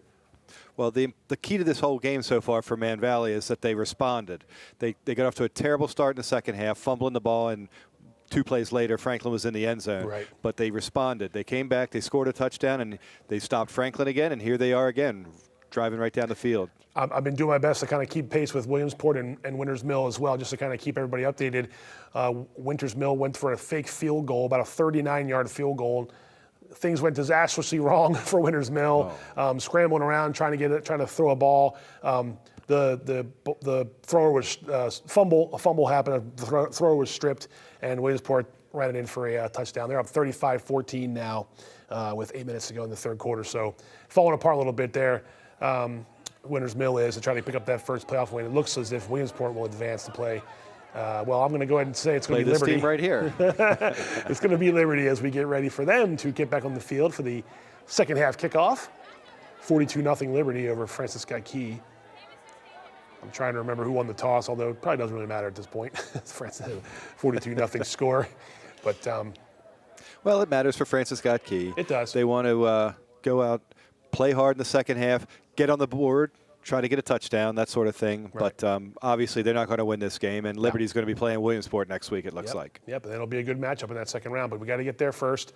So like you mentioned, you know, you're going to see some different, I'm going to guess you're going to see some different guys tonight here in the second half, and giving those starters a little bit of a rest, and also seeing what they can do in terms of what you can see for the future, but also what you can maybe see even in the weeks to come. Who knows what might happen between now and November 11th when we play again, or 12th. But when that second round comes around, guys get dinged up during the week and things happen, and you got to be ready on all facets. So, of course, in a future round, you could see Liberty South Carroll again. How much would you like to see that after the way that game was earlier in the year? Yeah, well, only a few weeks ago, and it went right down to the wire. We watched that one as I was. Gave you some highlights of that one, and I was there for that one too. It was a really fun game to watch. Big crowds on both sides. And after that game, and even after the week or so later, both coaches sort of remarked with a chuckle that we could play again. And you think, oh yeah, maybe you could. Then you realize that because of the 2A, 1A configuration, not only could they play again, they could play in a state quarterfinal or a semifinal round, probably a semifinal round. That would be something if Liberty and South Carroll squared off and for the right to go to a championship game. That would be. I mean, they played a great game last year. They played a great game in the regular season this year. If they got to play another time, third time in about a year and a few weeks, would be a treat for Carroll County football fans. No, I don't think anybody would complain about seeing that game. No doubt. Last year's game was crazy, right down to the wire. A controversial no call on illegal men downfield if you're a if you're a Liberty fan. And then this year's game, the Cavaliers score again late, but Liberty's managed to get the ball down and score in the final minute or so, and then hold off South Carroll, beat them 35-34, I believe. So just a thrilling game. And then Liberty had another one right after that, the week later, at Ruby Field for our CMSportsNet game of the week, and it went to overtime. And Liberty scored first, and Bott just had a tough time with the extra point snap, couldn't get the kickoff, so they were only up by 6. Westminster gets the ball, and Kyrese Walker scores from 10 yards out, and they kick the extra point, and just like that, Westminster wins 28-27. The game of the year, I would say, although we had the game of the year the week before that too, when Liberty and South Carroll play. We had two back-to-back great games. Liberty, Westminster, and South Carroll, all three games that they played against each other were just phenomenal games this year, down to the very last minutes. And obviously they went 1-1 against each other because they were the only loss they had in the county. That's right. And like we mentioned, the first time since 2001 that multiple teams won the Carroll County Athletic League Championship.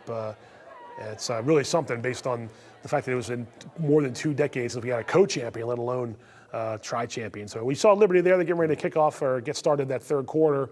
We'll get you back out there when we can. I know Man Valley. Hopefully we can get out to Franklin again pretty soon because that game, of course, still very much in doubt. 21-10, and last we saw, Manchester Valley had the ball. I'm not sure what happened to that drive, but like I said, hopefully we'll get out there again. Yeah, Man Valley again trying to rally against Franklin, and if they can advance in the 3A North playoffs. They're in the same region as Westminster, although they wouldn't play each other in the next round. I believe they would play the top seed, which would be Bel Air, I believe, in the 3A North. Correct. So we got Westminster as the 2 seed. Right. Might find Edgewood waiting for him in the next round. Yes, could very well be Edgewood. How's things in the command room? Still doing pretty good? Things are going great. A lot of fun in here. We've got packed house, watching football on many screens. It's a good time. A lot of screens, right? A lot of screens. Hard to keep track of all these games, Pat, I got to tell you. All right, let's take a look at the second half kickoff in Eldersburg between FSK and Liberty. So Liberty is going to receive the ball first here. And on a bounce, it's going to be Sam Evans at about the 20. Let's see, can he get around this? Oh my. Sam Evans on his horse. Can he beat the kicker? He cannot. But still, Sam Evans takes it all the way out, way past midfield, down inside the 20, I believe. And just like that, Liberty's perching to score again. We'll have to wait and see what they do there. How many times have we seen Sam Evans? I mean, insert Sam Evans or Mason Fisher, right? Those two guys have been just killing it this year. in the and Carroll throw County in Athletic A.J. League. Rodriguez, of course. Right, who we haven't seen this week because they're on a bye. But Right. yeah, those three guys, you ask them to make a play, they're going to make a play almost every time they touch the ball. It's crazy. It's a treat to watch those guys. They were all, again, they're seniors they're seniors this year, so they were all standout juniors a year ago, and we thought, man, all these guys coming back next year, they're going to be fun to watch. Well, they certainly are. They've been a lot of fun to watch. AJ's got over 1,300 yards rushing. He's second all-time in South Carroll's history in rushing. He's got over 20 touchdowns. He leads the county in touchdowns. I mean, definitely a player of the year favorite if someone were going to do something like that. I mean, A.J. Rodriguez is certainly a name you have to talk about. Nothing against Mason Fisher or Sam Evans. Those guys are awesome. And you can throw other guys in there too, Kyrese Walker and others. But A.J. Rodriguez really has put something together. And oh, by the way, a two-time state champion as well in wrestling. I was going to say, not a bad wrestler either. We're going to step aside for just a few minutes. We'll be right back, though. Stick with us. CM Sportsnet's Friday Night Football Playoff Edition. We'll be right back.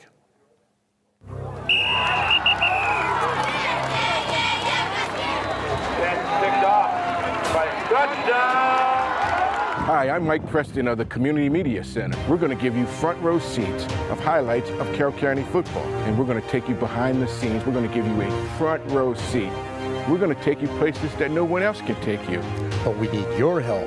We're looking for volunteers to help us cover the game. If you have a passion for the sport and are willing to learn, we want to hear from you.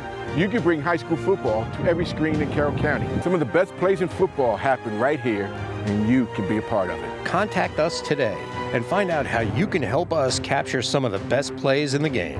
Are you ready to join the team? This fall, local athletes take the field, and CMSportsNet will be there to bring all the action to thousands of homes throughout Carroll County.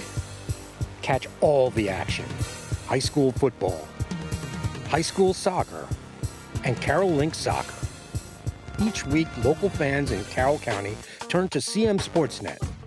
Live game coverage, game highlights, and exclusive interviews. Plus, a wrap-up show to highlight the top athletes and teams of the season. Tune in for CMSportsNet's award-winning coverage. On air, online, and on demand.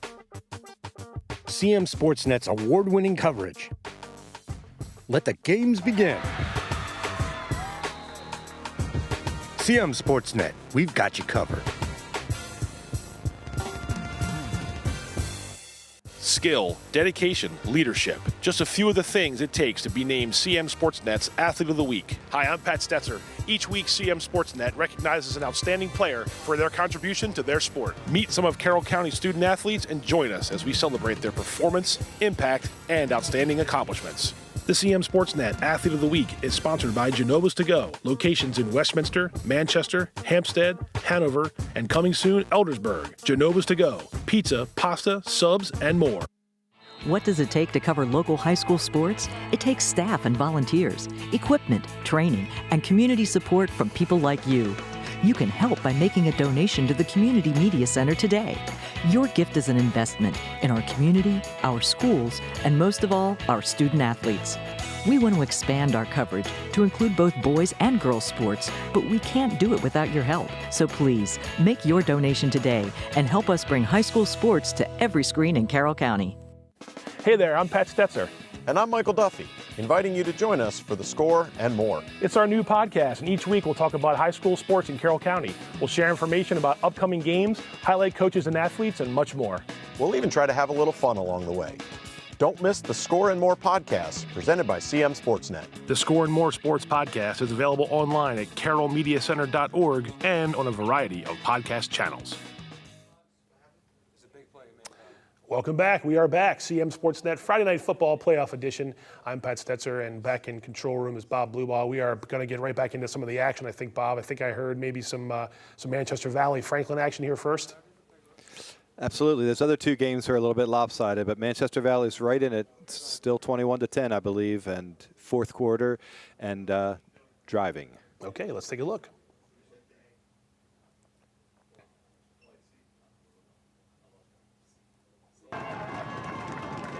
Jake Boog at quarterback's got to start making some plays here.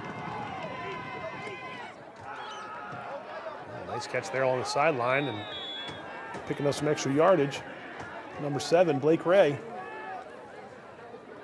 So he stopped the clock momentarily here. Looks like they're going to need a lot more of that, though, if they want. They got to score 2 more times and keep Franklin off the scoreboard. So still a tall order, but they did move the chains, and that's a first down up near the 40-yard line.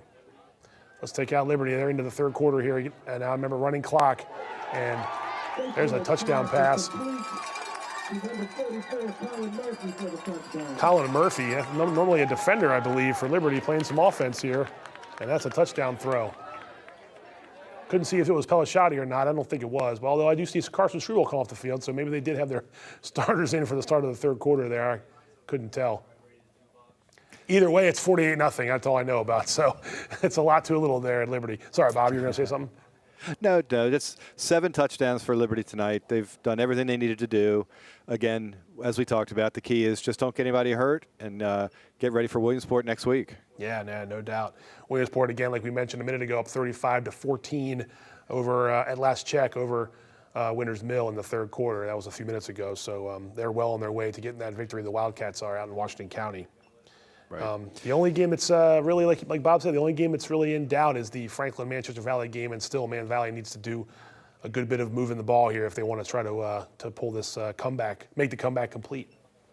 Been a good second half since they fumbled the opening kickoff, of course. True, yeah. But they're driving the ball pretty well. They're doing a great job on defense, stopping Franklin, keeping them right there at 21 points. So, they're not out of it by any stretch. No. But time is starting to run out. Yeah, I was going to say we were probably into the fourth quarter. So. Oh, absolutely. Yeah, so they're going to have to make some things happen here. But they've got guys that can do it. We mentioned it all night. Jake Boog, the quarterback, and Blake Ray and company as receivers, and Ben Pitta. So here we are back to Man Valley Franklin. Mavs still on offense. And Boog's back to throw it. And there's a completed catch by Blake Ray again. Another big play out of bounds. So Blake Ray is having a great game for Manchester Valley. He seems to be, whenever they need a big play, they've been able to turn to him. And Franklin's defense a little frustrated that he's getting open there. So tide could change there if you get another couple big plays for Man Valley. And but points are obviously of the essence right now with time running out, and you need to score. You need to score twice. So Jake Boog's going to have to see what he's got in his arm. But they are in Franklin territory now. They are. So. Yep, absolutely. And we'll see what Man Valley can do here against Franklin in order to survive and advance like everyone's trying to do. Westminster's at halftime, leading 41-0 over Aberdeen. Liberty is up 49-0 over Francis Scott Key as that third quarter is almost over. The running clock really does wonders to the to the time of game situation. Again, when you're up by 35 points or more in high school in the second half, the clock runs unless there's a timeout or an injury. So even if you score or get out of bounds, the clock still moves just to sort of speed things up a little bit. Right. I don't think anybody's going to complain about that. No. Least of all you and me. But no,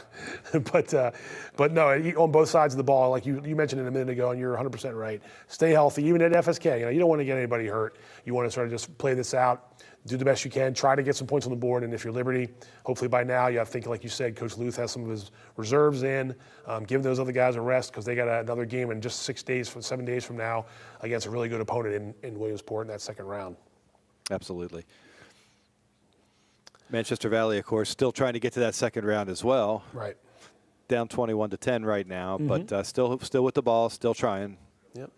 See Liberty that third quarter again, still about 2 minutes to go. So it'll probably be the fourth quarter by the time we check in again with Liberty 49-0 over Francis Scott Key. Westminster up 41-0 over Aberdeen. I did mention Williamsport, that 35-14 lead over Winters Mill.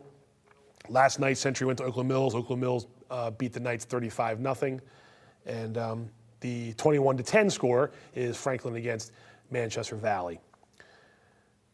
The class Al's at halftime. Yes. Looks like most of the Aberdeen fans have already gone home.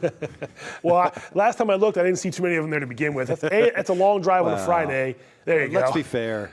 They were 0-9. Yes. You're going to drive that, hit the Beltway? Come on. On a Friday? Exactly. Right. We all know that's a pretty rough drive. I don't blame them. Yeah. There's some diehard Eagles fans over there. I can see a couple, but other than that, it's a let's get out of town. If we came down already, we can go out into a restaurant here and hit some of the local local establishments here on a Friday night in Westminster. But we're going to head back to Manchester Valley, Franklin, and Reisterstown and see if the Mavericks have gotten any more progress on this drive.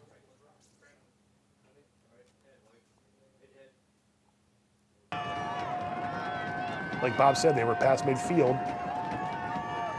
Needed to get some points and some big plays here. Jake Boog is going to throw it. He's going to throw it. Oh, nice catch by the Mavericks. Markel Brown. Markel. Don't taunt Markel. Yeah, I thought so. I thought Franklin didn't like the way that Markel got up and posed a little bit there. But, hey, nonetheless, a nice catch. Hey. And we're going to have a possible penalty there. It looked like maybe there was a hold. I think it might have been on the defense, if I can see it. Yeah, that's going against Franklin. Yeah, so Manchester Valley is going to be in scoring position. Yep, no doubt.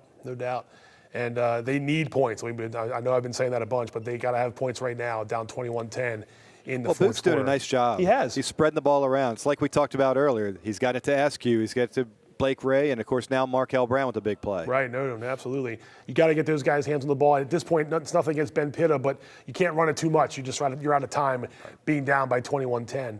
So yeah, you need 2 scores at this point, yeah. So they really have to finish this drive with a touchdown. Right. Yeah, absolutely. Let's get back out to Liberty. FSK and Liberty are playing late in that third quarter. Let's see what's going on there at the Lions' Den. I think the Eagles have the ball in offense, Bob. Little pass over the middle by Jermaine Dawson. Gets it to Colton Feister. Well, he was able to use that sideline. Whoa, big run and big catch and run by Feister. All the way down to the 15-yard line, I think. It's about 70 yards. Great play as the third quarter comes to an end there. I mean, I know the outcome is already decided, but we saw this again last week with FSK. I mean, they gave up a 50-burger to South Carroll, but they did not quit. And they did score some points last week, got 12. So, I mean, they're not going away. I know it's like I said, I know the score is going to say Liberty's going to win this game going away, but FSK wants nothing more right now than to end the shutout like they did last week against a really good South Carroll team. Exactly, and I think they're down inside the 10 maybe, so if they can cap this one off with a touchdown, hey, that's all you can ask for. It's positive. Get on the board. It's positivity, right? And I think that's what Coach Cunningham, he's told us all year, and you've heard him say it too, Bob. They're young. They got a lot of guys. They had so many guys last year from that really good 8-4 team that graduated, and it's tough. It's tough to sort of replenish the cupboard. And he's got a couple guys back from last year, but it was really not to be this season for the Eagles. Just a couple injuries earlier on, and just some young guys learning the ropes. So. They'll be, again, like I said with Century, there'll be brighter days ahead for FSK. Let's go back to Man Valley Franklin and see if they can finish off this drive. Looks like they're on the 10-yard line, sorry. It's okay, into the end zone.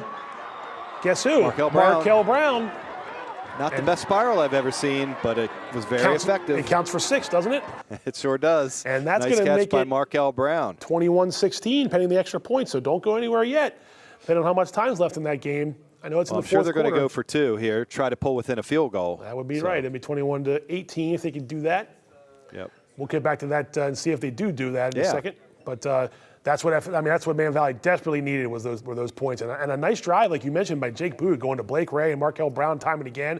And Franklin, that was a long drive, converting third downs, first down after first down. Franklin had no answer for it. Really nice job. No answer for it to Franklin. So Man Valley's got a little momentum here. Here we go. Here's a 2-point play.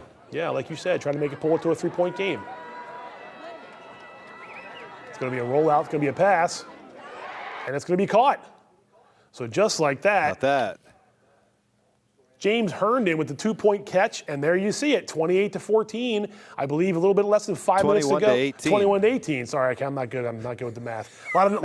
Hey, look, a lot of numbers on the board, man. I got a lot of stuff going on here. You got to help me out. That's why you're in there. 21-18. 4:42 to go in the fourth quarter. A little bit less than 5 minutes to go, as I was trying to say. 21-18. And Man Valley has a field goal today. Harrison Fritz kicked a field goal, so that was the right call, going for 2 there to try to cut it to 3. Play some defense in the next drive. Use a timeout if you have to here and there.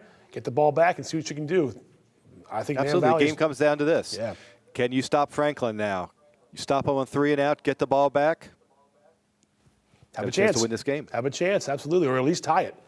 That's all you can ask for. It wasn't too long ago they were down 21-3. Heads were down. They just fumbled a ball. Right. Things did not look good.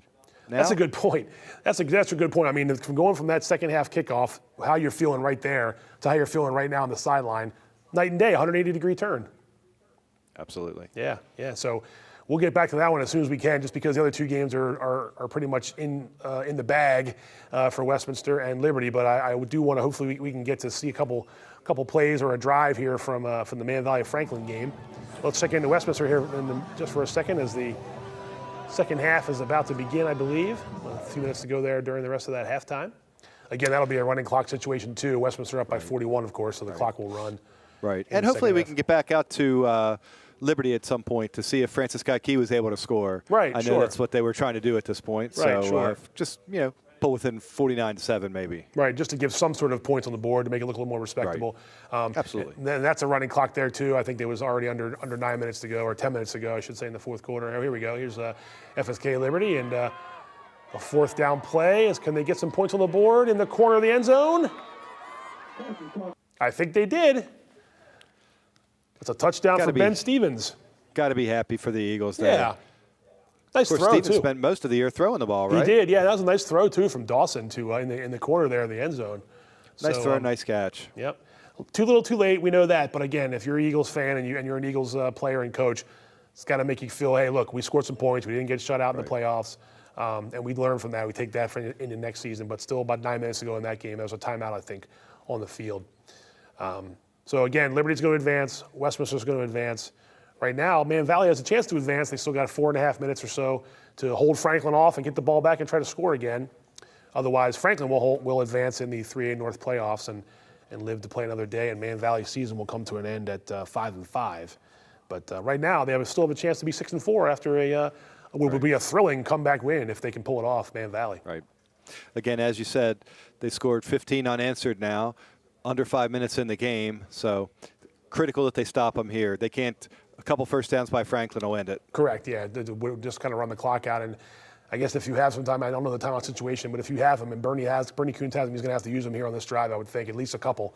Depending on what Franklin does, of course, on offense. You'd think they would run the ball, and they've been running the ball effectively earlier. So you would like to think if you're an Indians fan, you're going to keep it on the ground if you absolutely can at all costs. Well, the truth is they haven't done much effectively in the second half. Since that touchdown, true. Manchester Valley's really shut them down. So they need to keep that going now. That's true. That's definitely true.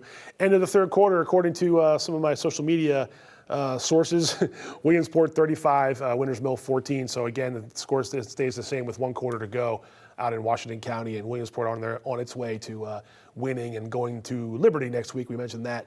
All right, based on the seeds, the Lions would host the Wildcats in the second round. Yeah, so we're going to have 3 home games again next week for the playoffs. Westminster's going to be home again. Liberty's going to be home. And, of course, South Carroll, the top seeds, will be home. And maybe we'll be here again as well. You never know. You never know. We'll do the best we can. We're doing good so far here on the Friday Night Football Playoff Edition.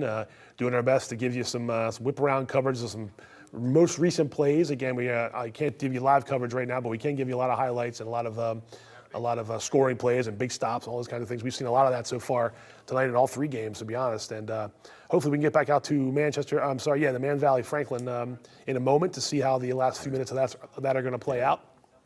That's been the only competitive game, but I'll tell you, there have been a lot of exciting big plays from Francis Scott Key game against Liberty and the Westminster Aberdeen game as well. You're right. That one's just about begun, I believe, Westminster Aberdeen in the third quarter. Let's go back out to Franklin. I think the Indians are trying to put the nail in the coffin here. Right. Of course, Manchester Valley's trying to stop them, shut them down to get the ball back.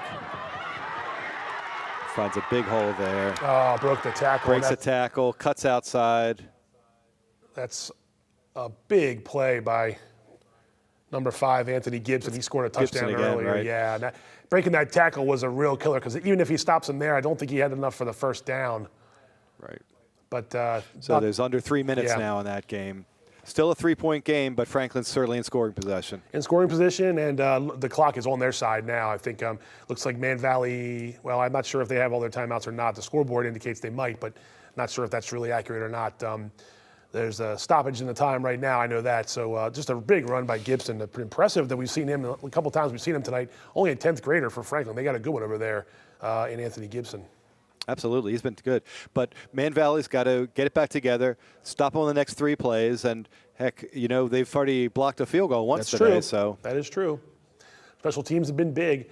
Under 10 minutes to go, Westminster 41, Aberdeen nothing in the third quarter, and about 6 minutes to go in the Liberty FSK game, I believe, and again 49-6. So both those games sort of well in the bag for Liberty and Westminster. But the game at hand is Franklin and Manchester Valley. And again, like we mentioned, it's a rematch of last year's regional second round game that Franklin won 38-13.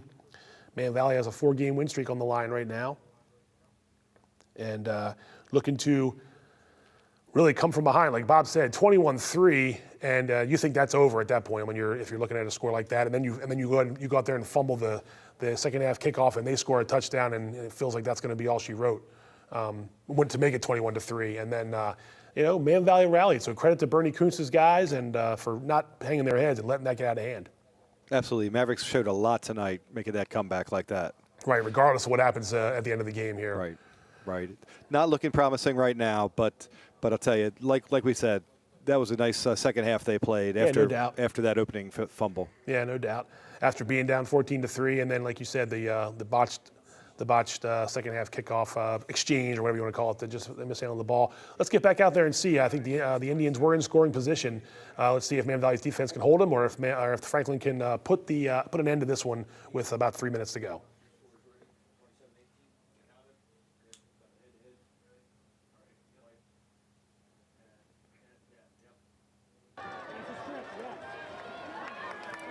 So they were down inside the 20, and that was a direct snap to number 12, and that's going to be a touchdown for Franklin. Yeah. Tristan Richardson. It's they're going to go ahead 28-18. There's about 1:57 left, I guess. Going to need a miracle now, but again, it was a nice effort by Manchester Valley. Just one really, really nice play by Gibson, and a great individual effort to kind of put this one away with that 50-something yard run. And then Richardson capped the drive, and he's a sophomore too, so a couple of 10th graders doing some damage, for Franklin. But like you said, watch out for Franklin the next couple of years. I know, absolutely. Who knows? Westminster could see them in another round. You never know, but. Of course, that's to be determined. We'll see how the rest of the weeks go in the playoffs. Westminster's into the third quarter now. 7.5 left there. Westminster's in control, 41-0. Let's go out to Liberty, where FSK trails the Lions 49-6 with about 3 or so minutes to go in the fourth quarter. Looks like Liberty's on offense and nothing doing there on defense. FSK coming up with a nice defensive play there, number 8. Nice job by the Eagles. That's Shea Adelaja. And I am surprised to see some of the starters still in there for Liberty, too. I think I saw Jack Pelishotti's numbers. So Coach Larry Luth rolling the dice a little bit there. But I guess he felt like he wanted to have his starters out there for a playoff game, at least in this quarter. Now, it doesn't mean they weren't out earlier. Maybe they came back in later. But, again, still that game well decided by now, 49-6 with under 3 minutes to play in the fourth quarter. The third quarter is winding down in Westminster Ruby Field, where Westminster leads Aberdeen 41-6. And like Bob mentioned, it's now 28-18. Franklin over Man Valley with a little less than 2 minutes to go in that game. So these games, it looked like the outcomes are already decided here, and these winners of these games will move on to the next round.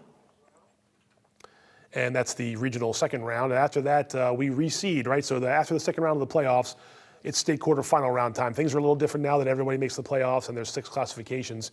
So the teams that win the regions get shuffled into a state quarterfinal round. So at that point, you have, based on your regular season record and your point standings, who you're going to play in the quarterfinal. So it wouldn't necessarily be Franklin Westminster. I'm saying it could be at some point down the line if they were to win. But the thing we do know, though, Bob, like you mentioned, is there'll be 3 home games next week, and it's the 3 teams that won a piece of the Carroll County championship.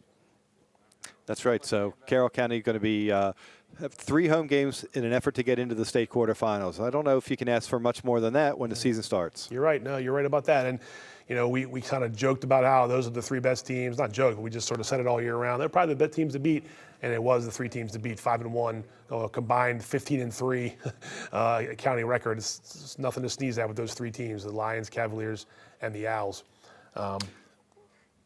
They'll be the ones to watch for, to see if they can make a run to a state championship like South Carroll did last year. Let's get back out to Franklin. Man Valley's trying to do what they can to get back with 2 scores. I know there's not much time left. Let's see if the Mavericks have a little bit left in the tank on offense. Not going to quit, right? Not going to quit. Jake Boog's going to go over the middle, and he's going to find a receiver, number 2, Drew Feliciano for Manchester Valley. Did he catch it? Did he hold on to it? Looked like the ball came out. I don't know if they're calling for a catch. Feliciano's shaking hands with Franklin's guys. Looks like they're going to call it a catch. So a nice throw. Jake Book's going to have some good numbers by the end of this game. I know it's going to be in a losing effort, but no, he's played a good game. Yeah, let's stay Time's with. running out on him here, but let's stay with got it to here. 35. Yep, let's stay with it. See if they Think can it's score again. quick. Who knows? It's going to be a pass from Boog out into the far sideline. I think he completed it. Yeah, he looks like he did. So Nice catch. They're probably out of timeouts. Yeah, it was a nice catch. Second and 1 now, it's set, looks like.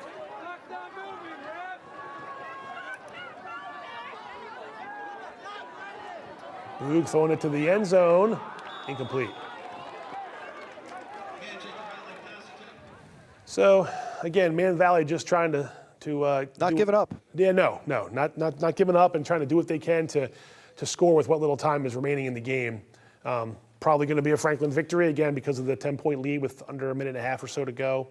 And so Man Valley will not be advancing, but they are not going to just take a knee and call it a night. They want to see if they can score some points, and they're in scoring position. I wouldn't throw the dirt on them just yet. They could score on this next play or two, get an onside kick. You never know. I'm optimistic. I think maybe there's a shovel out, but we'll see. You're right, though. I shouldn't say that. You never know what might happen. If there's still time on the clock, you never know what could happen there, and especially if you're Man Valley. The way they've been throwing the ball, too, is very successful. So, but the last minute or so is being played down there in Reisterstown, where Franklin has a 10-point lead. Westminster has a 44-0 lead over Aberdeen. Must have kicked a field goal. They must have kicked a field goal, and Liberty leads FSK with just under 30 seconds or so to go in the game, 49-6.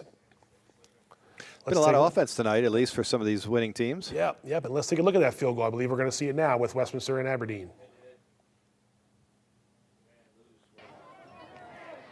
Can't see if Does that's. that look like about a 34-yarder? Yeah, maybe. It's either Harris or Bogue. Might have been Bogue. Kick is good, I think. It's good, but no, it's good. It's 44-0. Let's see who got it for the Owls. Yeah, 16. Isn't that Garrett Bogue? I believe it is.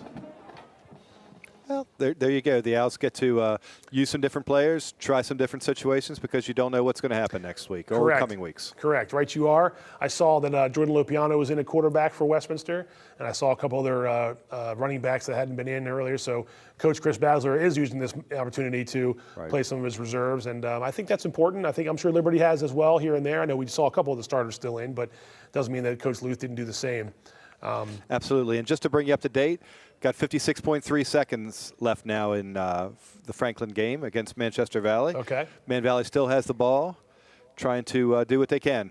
They're just outside the 20-yard line. Yep. Looks like in the other in Liberty's game, there's 11 seconds to play, so that's going to be the last play or so of the game there. Liberty's going to win what looks like it'll be 49-6. And then with a minute and a half left in the third quarter, Westminster and Aberdeen are playing, and Westminster's up 44-0 on the Eagles. So that game is pretty much in the win column for Westminster and Liberty, and it looks like Franklin, although with a minute left, who knows what Man Valley can do. There's still some life left in the Mavericks. Don't go anywhere just yet. There's been a Williamsport touch. We're going to show you some more plays here.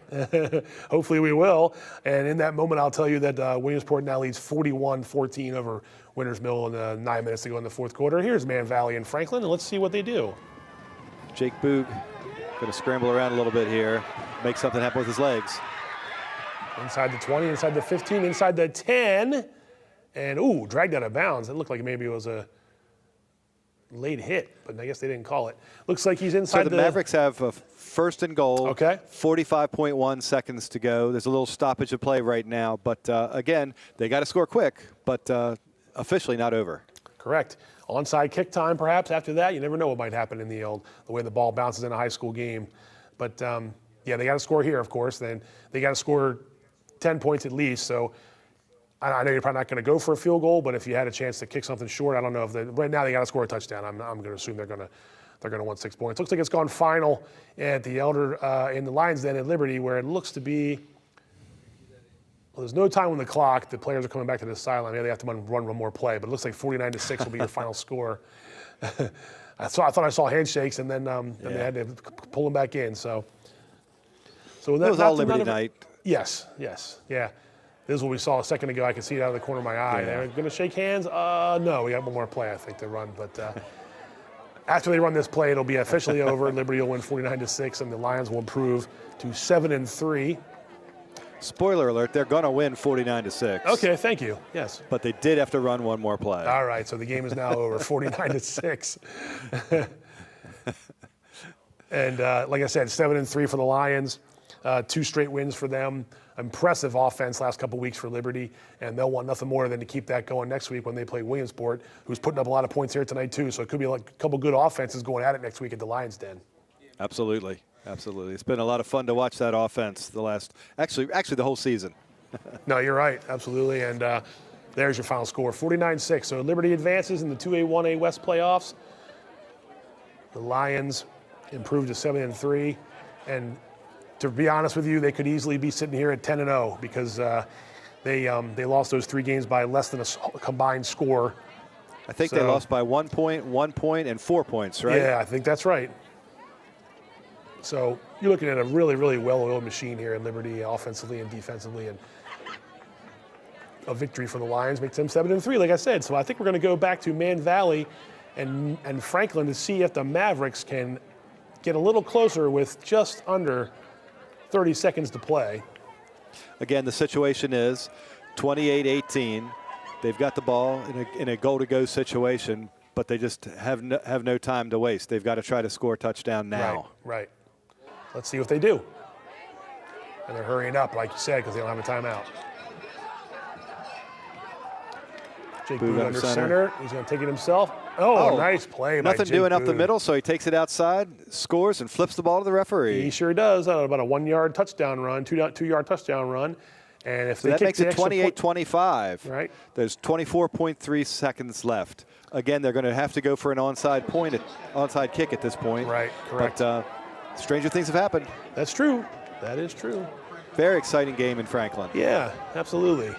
And the reason for that is because Man Valley's had a whale of a second half. And the first half didn't go their way, but the second half certainly, it's going to be one of those woulda, coulda, shouldas if they don't get a chance to finish this off.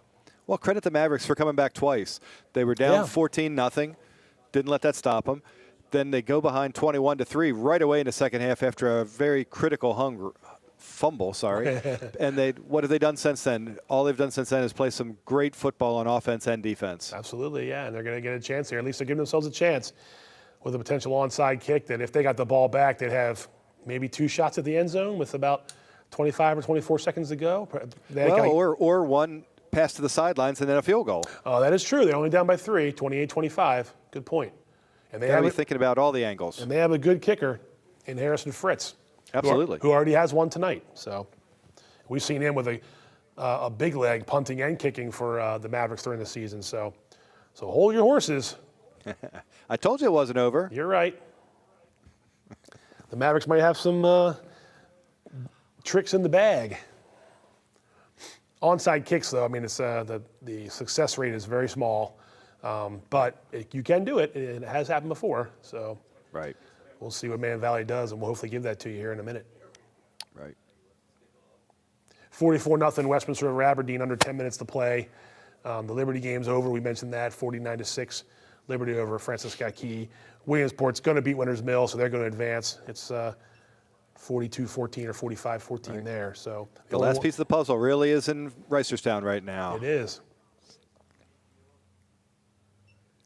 And an onside kick pending here will determine what happens. We're going to see some highlights in a second to see if maybe Manchester Valley could recover this and have a chance to tie this or win the game, or whether Franklin's going to recover it and just run out the clock and win the game. Right. Let's take a look.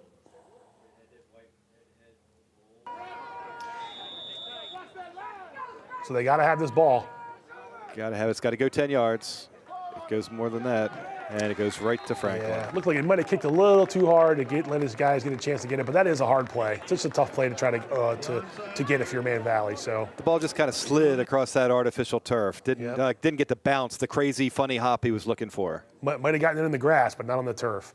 Exactly. So that means Franklin's going to take over on offense and likely take a knee, and I don't think Man Valley can stop the clock. So that's going to be your final score, provided some calamity on offense by Franklin. But it's going to be a 28-25 score and a really good second half and a good finish in this game. You got to take your hats off to Manchester Valley. They lost 38-13 to this team last year. They fell behind right away this year. They could have absolutely given up when they were down 21-3 early in the second half, and all they did was keep coming back, and the game was in doubt until 24 seconds left. Cut it to 3 twice in the fourth quarter. That's all you can ask for, and especially like you said, when you're down 2 scores like that, and it looks bleak after fumbling that second half kickoff. So they were just one stop on defense away. Yep. If they'd have been able to contain Franklin one more time, I think the way their offense was going, then Franklin would not have been able to stop them. I think you're right. Yeah, I mean that big 50-yard run there and down late in the fourth quarter really sealed the deal. I think for just put them behind the 8 ball anyway from the sophomore Gibson, and then the other sophomore Richardson caps it off with a touchdown. So they scored quickly too, though, and Franklin maybe did that a couple times early in the game, sort of gave the punch counter punch to Man Valley, or at least set the tone with a couple quick scores that they had in the first quarter. That really was the story of the game. This constantly being behind. On the comeback trail, it's hard to come all the way back, and then as you saw, but yeah, really kudos to Man Valley. Absolutely, kudos. Boog did a great job spreading the ball around, hitting Blake Ray, hitting Marco Brown for that big touchdown, and of course running one in himself. Right. Yep. There, as you can see right now, the game has ended, and they are in the handshake line. Yes, they are. So 28-25, Franklin beats Manchester Valley. The Indians advance to move on to the next round of the 3A North playoffs. Really good game. Yeah, it was a good game. Fun to watch that one, and by far the most competitive game of the night, the coverage we've had so far. And that includes last night as well, Century and Oakland Mills. Oakland Mills getting them, knocking them off in the first game on Thursday, and then Westminster handling Aberdeen tonight with 6 minutes or so to go, and Liberty taking care of Francis Scott Key 49-6, and then you see the handshakes between Manchester Valley and Franklin. So tough night for the Mavericks, but a spirited second half. And if FSK is going to hang their hats on that late score, I know Bernie Kuntz will have his younger guys remember what they did in the second half against Franklin. Absolutely. We were curious if any of the teams that were lower seeds might be able to give a good battle tonight. They weren't able to, but Manchester Valley against Franklin was everything we expected and more. Yeah, no doubt about that, and most definitely in the second half when things got really fun to watch. So your final score there again was Franklin 28. Manchester Valley 25. We've got about 6 minutes or so left in the Westminster Aberdeen game. Westminster leads 44-0, and Westminster is on offense. So if we can get back to a little bit of that, we'll see if they can put some more points on the board and come away with a victory. I've got a feeling they're going to be able to. Yeah, I don't think they're done scoring tonight. Is that right? You got a feeling? Okay, well, you're just got a feeling. You might know something that I don't. So in a moment, we will see what Westminster can do if they can add to their 44-point lead and really go away with this thing with a huge victory. Number 32. And just like that. Almost untouched. Almost untouched. I don't think he was touched. Raekwon Warfield, the sophomore. We've seen him score this year. He had an 81-yard kickoff return. You saw him in our October Plays of the Month we put together here at CMSportsNet, but he is electric as well. And Westminster just has so many guys like that can do it to you. I know it's probably the number 2s against the number 2s right now, but if you're an Owls fan, you see those other guys making plays like that, it's got to make you feel really good in terms of what you might be able to do next week and beyond. Well, almost everything you saw tonight made you feel good if you're a Westminster fan.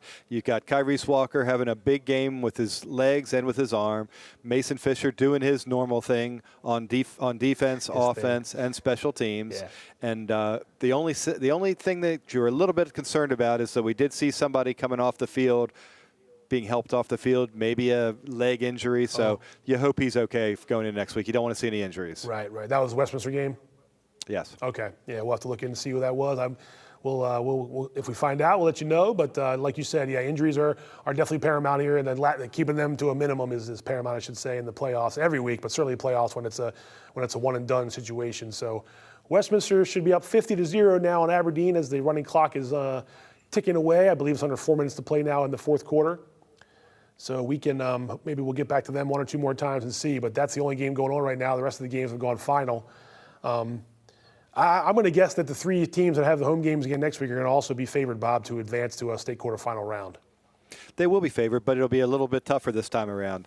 the 2 seeds like Liberty and Westminster are more than likely be playing 3 seeds next week. So teams that have had some success, teams that expect to win as well. So going to be a little different story perhaps. Right. No, you're right. As the rounds go on, the competition likely traditionally gets tougher. And you're going to see teams that obviously just won a playoff game as well, have a little bit of momentum. But we alluded to this earlier, Pat. You've got a 50-0 game in Westminster, 49-6. Is this a good idea that everybody makes the playoffs in football? Of course, this only started a couple years ago. But until then, you had to qualify, and half the teams didn't make it. Yeah. And we talked about this last year too, Bob, and we mentioned, I think we tried to look up how many blowouts there were, and it wasn't as many as we thought it was, but there were certainly a lot in the first couple of rounds. Depending on the classification too, sometimes even those finals games and semifinals games can get really ugly in terms of the score. Because that number 1 seed is just so talented and so much better than the rest. Everybody makes it, like Bob said. That wasn't the case. They expanded the playoffs a couple years ago, and they expanded them again to have everybody get in. It has its pros and cons. I'm sort of on the fence. One day I think it's not a great idea. Then the other days I think, it is just week 10 really for a lot of these teams. And if they want to play, they can. And if they don't want to play, they can opt out. That's the way to get around that, I guess, if you had a really rough season or if you've suffered some injury late in the year or, God forbid, if you had some ineligibilities and whatnot. But there are buys to be had. South Carroll has 2 years in a row now where they had a chance to get a bye. But the reason they got the bye is because they earned the top seed and they get the rewards from that. So, well, the reward was the number 8 seed didn't want to play anymore. That is true. but yeah, that's an option. There have been a couple teams, only a handful, I think, and none from Carroll that opted out of the playoffs. But yeah, it's definitely something to talk about. It's a water cooler topic in the land of high school sports. And it's only been, this is the second year now we've had the 6 classifications and everybody make the playoffs. It's a great question. Like you said, it's something to talk about. Do you want to finish your season maybe against a rival in week 10, even if it's been a bad year, or do you want to maybe go on the road and suffer a lopsided loss in the first round of playoffs? But of course, that's why they play them, because you take the chance of maybe going out there and shocking the world. Right, and there were a couple, I remember looking yesterday, there was a handful of games yesterday, and some of the lower seeds did get some wins. I didn't see any 7s beating any 2s, but I saw a couple 6s beat 3s and a 5 and a 4 game. So they're there to be had. I mean, South Carroll, it wasn't an upset, but South Carroll certainly had a couple games last year that they won late in games, and it's certainly in that state semifinal against Hartford Tech came right down to the wire at Parker Field with 2 really good teams going up against each other. But that's obviously later in the playoffs. I know we're talking about the first round right now. And expanding the playoffs is always a good thing. It gives teams a chance that maybe get off to a tough start. Gives you a reason to keep playing. That's you get true. a couple players back from injury or grades, that sort of thing. And that's true. The next thing you know, you're maybe only sitting there at 4 and 5, but very dangerous. Yeah, or like a Man Valley that won 4 in a row. In the years past, that wouldn't have made the playoffs. Now this year, they took that momentum into the playoffs. The 5 and 4 wouldn't have cut it 3 or 4 years ago. Well, most likely wouldn't have cut it. They maybe could have got in as a low seed. But sometimes you can get a little bit of momentum if you're a 2 or 3 win team. And who knows, if you're in a region that's got some lesser competition, you can get a playoff victory. So yeah, you're right. It does have its pros and its cons both ways, but they're all in. That's what they're going to do. They're not going to go backwards. They're only going to go forward, and everybody's going to make the playoffs now going forward. So that's nice. It gives everybody a chance to dream. And Manchester Valley absolutely deserved to be in the playoffs this year, and they showed that tonight. That was a great game. And they almost came in with a huge victory at the end. I think we're into the final seconds now between between Westminster and Aberdeen, and it's going to be a 50-0 victory. Westminster's going to advance in the 3A North playoffs to beat Aberdeen, who really, really struggled this season. So Westminster got the job done, didn't allow the Eagles to score any points, and put up another 50-burger. We almost got one with Liberty, but we only got one tonight with Westminster. We had one last week with South Carroll. Yeah, here's your handshakes between Westminster and Aberdeen. And, look, it's tough to come out here like Aberdeen did, but they did come out here and play. They could have opted out. They didn't opt out like we were just talking about. They wanted to come out here and give it a shot, and they did. And that's true. The better team won. For that. Yeah, give them credit for that. The better team won the game, but the Westminster clearly the better team. But give them the credit. They did come up here. They did play the game. Mm-hmm. But if you had Aberdeen getting 49 points, you did not win. You did not win. That's true. But of course, they don't do that in high school sports, do they? Of course not. Good sportsmanship here with the handshake line, and Westminster will survive and advance to the second round of the playoffs. That'll be next Friday night. They'll be back at Ruby Field. And we believe they'll play Edgewood. I think that's that. Actually, we don't believe. We know they'll play Edgewood. I believe in the. I keep saying I believe in the second round of the playoff. There you go. 50-0 final score.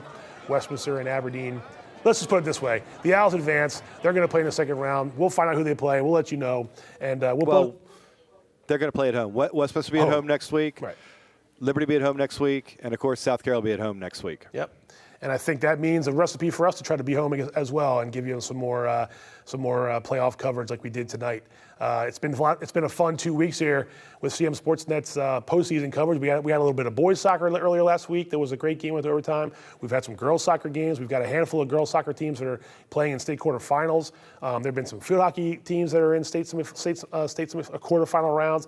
Volleyball's heated up, of course. We can't get everything. We certainly can keep you abreast of what's going on in the world of fall high school sports. And as weird as this sounds, the first day of winter high school sports is only about 2 weeks or so away. It's the first day of practice. But before we get to that, of course, we've got hopefully plenty more regional football action to give you at CM Sportsnet. We'll take a quick break. This is a great time of year. It absolutely is, yes, sir. But then we'll talk right more about that after this. We'll take a break and be right back. CM Sportsnet Friday Night Football. This fall, local athletes take the field, and CM Sportsnet will be there to bring all the action to thousands of homes throughout Carroll County. Catch all the action: high school football, high school soccer, and Carroll Link soccer. Each week, local fans in Carroll County turn to CM Sportsnet. Live game coverage, game highlights, and exclusive interviews. Plus, a wrap-up show to highlight the top athletes and teams of the season. Tune in for CM Sportsnet's award-winning coverage. On air, online, and on demand. CM Sportsnet's award-winning coverage. Let the games begin. CM Sportsnet, we've got you covered. Skill, dedication, leadership. Just a few of the things it takes to be named CM Sportsnet's Athlete of the Week. Hi, I'm Pat Stoetzer. Each week, CM Sportsnet recognizes an outstanding player for their contribution to their sport. Meet some of Carroll County student athletes and join us as we celebrate their performance, impact, and outstanding accomplishments. The CM Sportsnet Athlete of the Week is sponsored by Genova's To Go, locations in Westminster, Manchester, Hampstead, Hanover, and coming soon, Eldersburg. Genova's To Go, pizza, pasta, subs, and more. What does it take to cover local high school sports? It takes staff and volunteers, equipment, training, and community support from people like you. You can help by making a donation to the Community Media Center today. Your gift is an investment in our community, our schools, and most of all, our student athletes. We want to expand our coverage to include both boys and girls sports, but we can't do it without your help. So please, make your donation today and help us bring high school sports to every screen in Carroll County. Hey there, I'm Pat Stoetzer. And I'm Michael Duffy, inviting you to join us for The Score and more. It's our new podcast, and each week we'll talk about high school sports in Carroll County. We'll share information about upcoming games, highlight coaches and athletes, and much more. We'll even try to have a little fun along the way. Don't miss The Score and More podcast, presented by CM Sportsnet. The Score and More Sports podcast is available online at carrollmediacenter.org and on a variety of podcast channels. Welcome back, CM Sportsnet Friday Night Football Playoff Edition. I'm Pat Stoetzer, and I'm almost out of voice, but we have reached the postgame report. Our postgame report is sponsored by Genova's To Go. Locations in Westminster, Manchester, Hampstead, Hanover, and coming soon, Eldersburg. Genova's pizza, pasta, subs, and more. We're going to leave you with some of the big plays that we've had the pleasure to show you here tonight between these three games, I should say. And we're going to get right to it with the Aberdeen Westminster game, the Manchester Franklin game, and the Liberty FSK game. A lot of scoring in those games. Lopsided games, wins by Carroll County teams. 3 teams advance here. And like Bob said, there'll be 3 home games next week to show you hopefully some more of the same here in the second round of the playoffs. Bob, it was a fun night, and before we get to those highlights, just your thoughts, your impressions on how the favorited teams fared tonight. Fun tonight. This game, the only problem was 2 of them weren't all that competitive, unfortunately. Yeah. But next week, I think we can expect a little bit different. These number 2 seeds in Westminster and Liberty looked really, really impressive tonight. Will they be able to do that again next week against a 3 seed? Well, we're going to have to see. and we will see you next week. And just again, thanks very much for sticking with us tonight. We're really proud to be able to send you this playoff coverage that we did. We're going to leave you with some of the big plays and big highlights of the night. And have a good rest of the weekend and stick around because we're going to be back hopefully for some more Friday Night Football playoff coverage here at CM Sportsnet. Have a good night, everybody.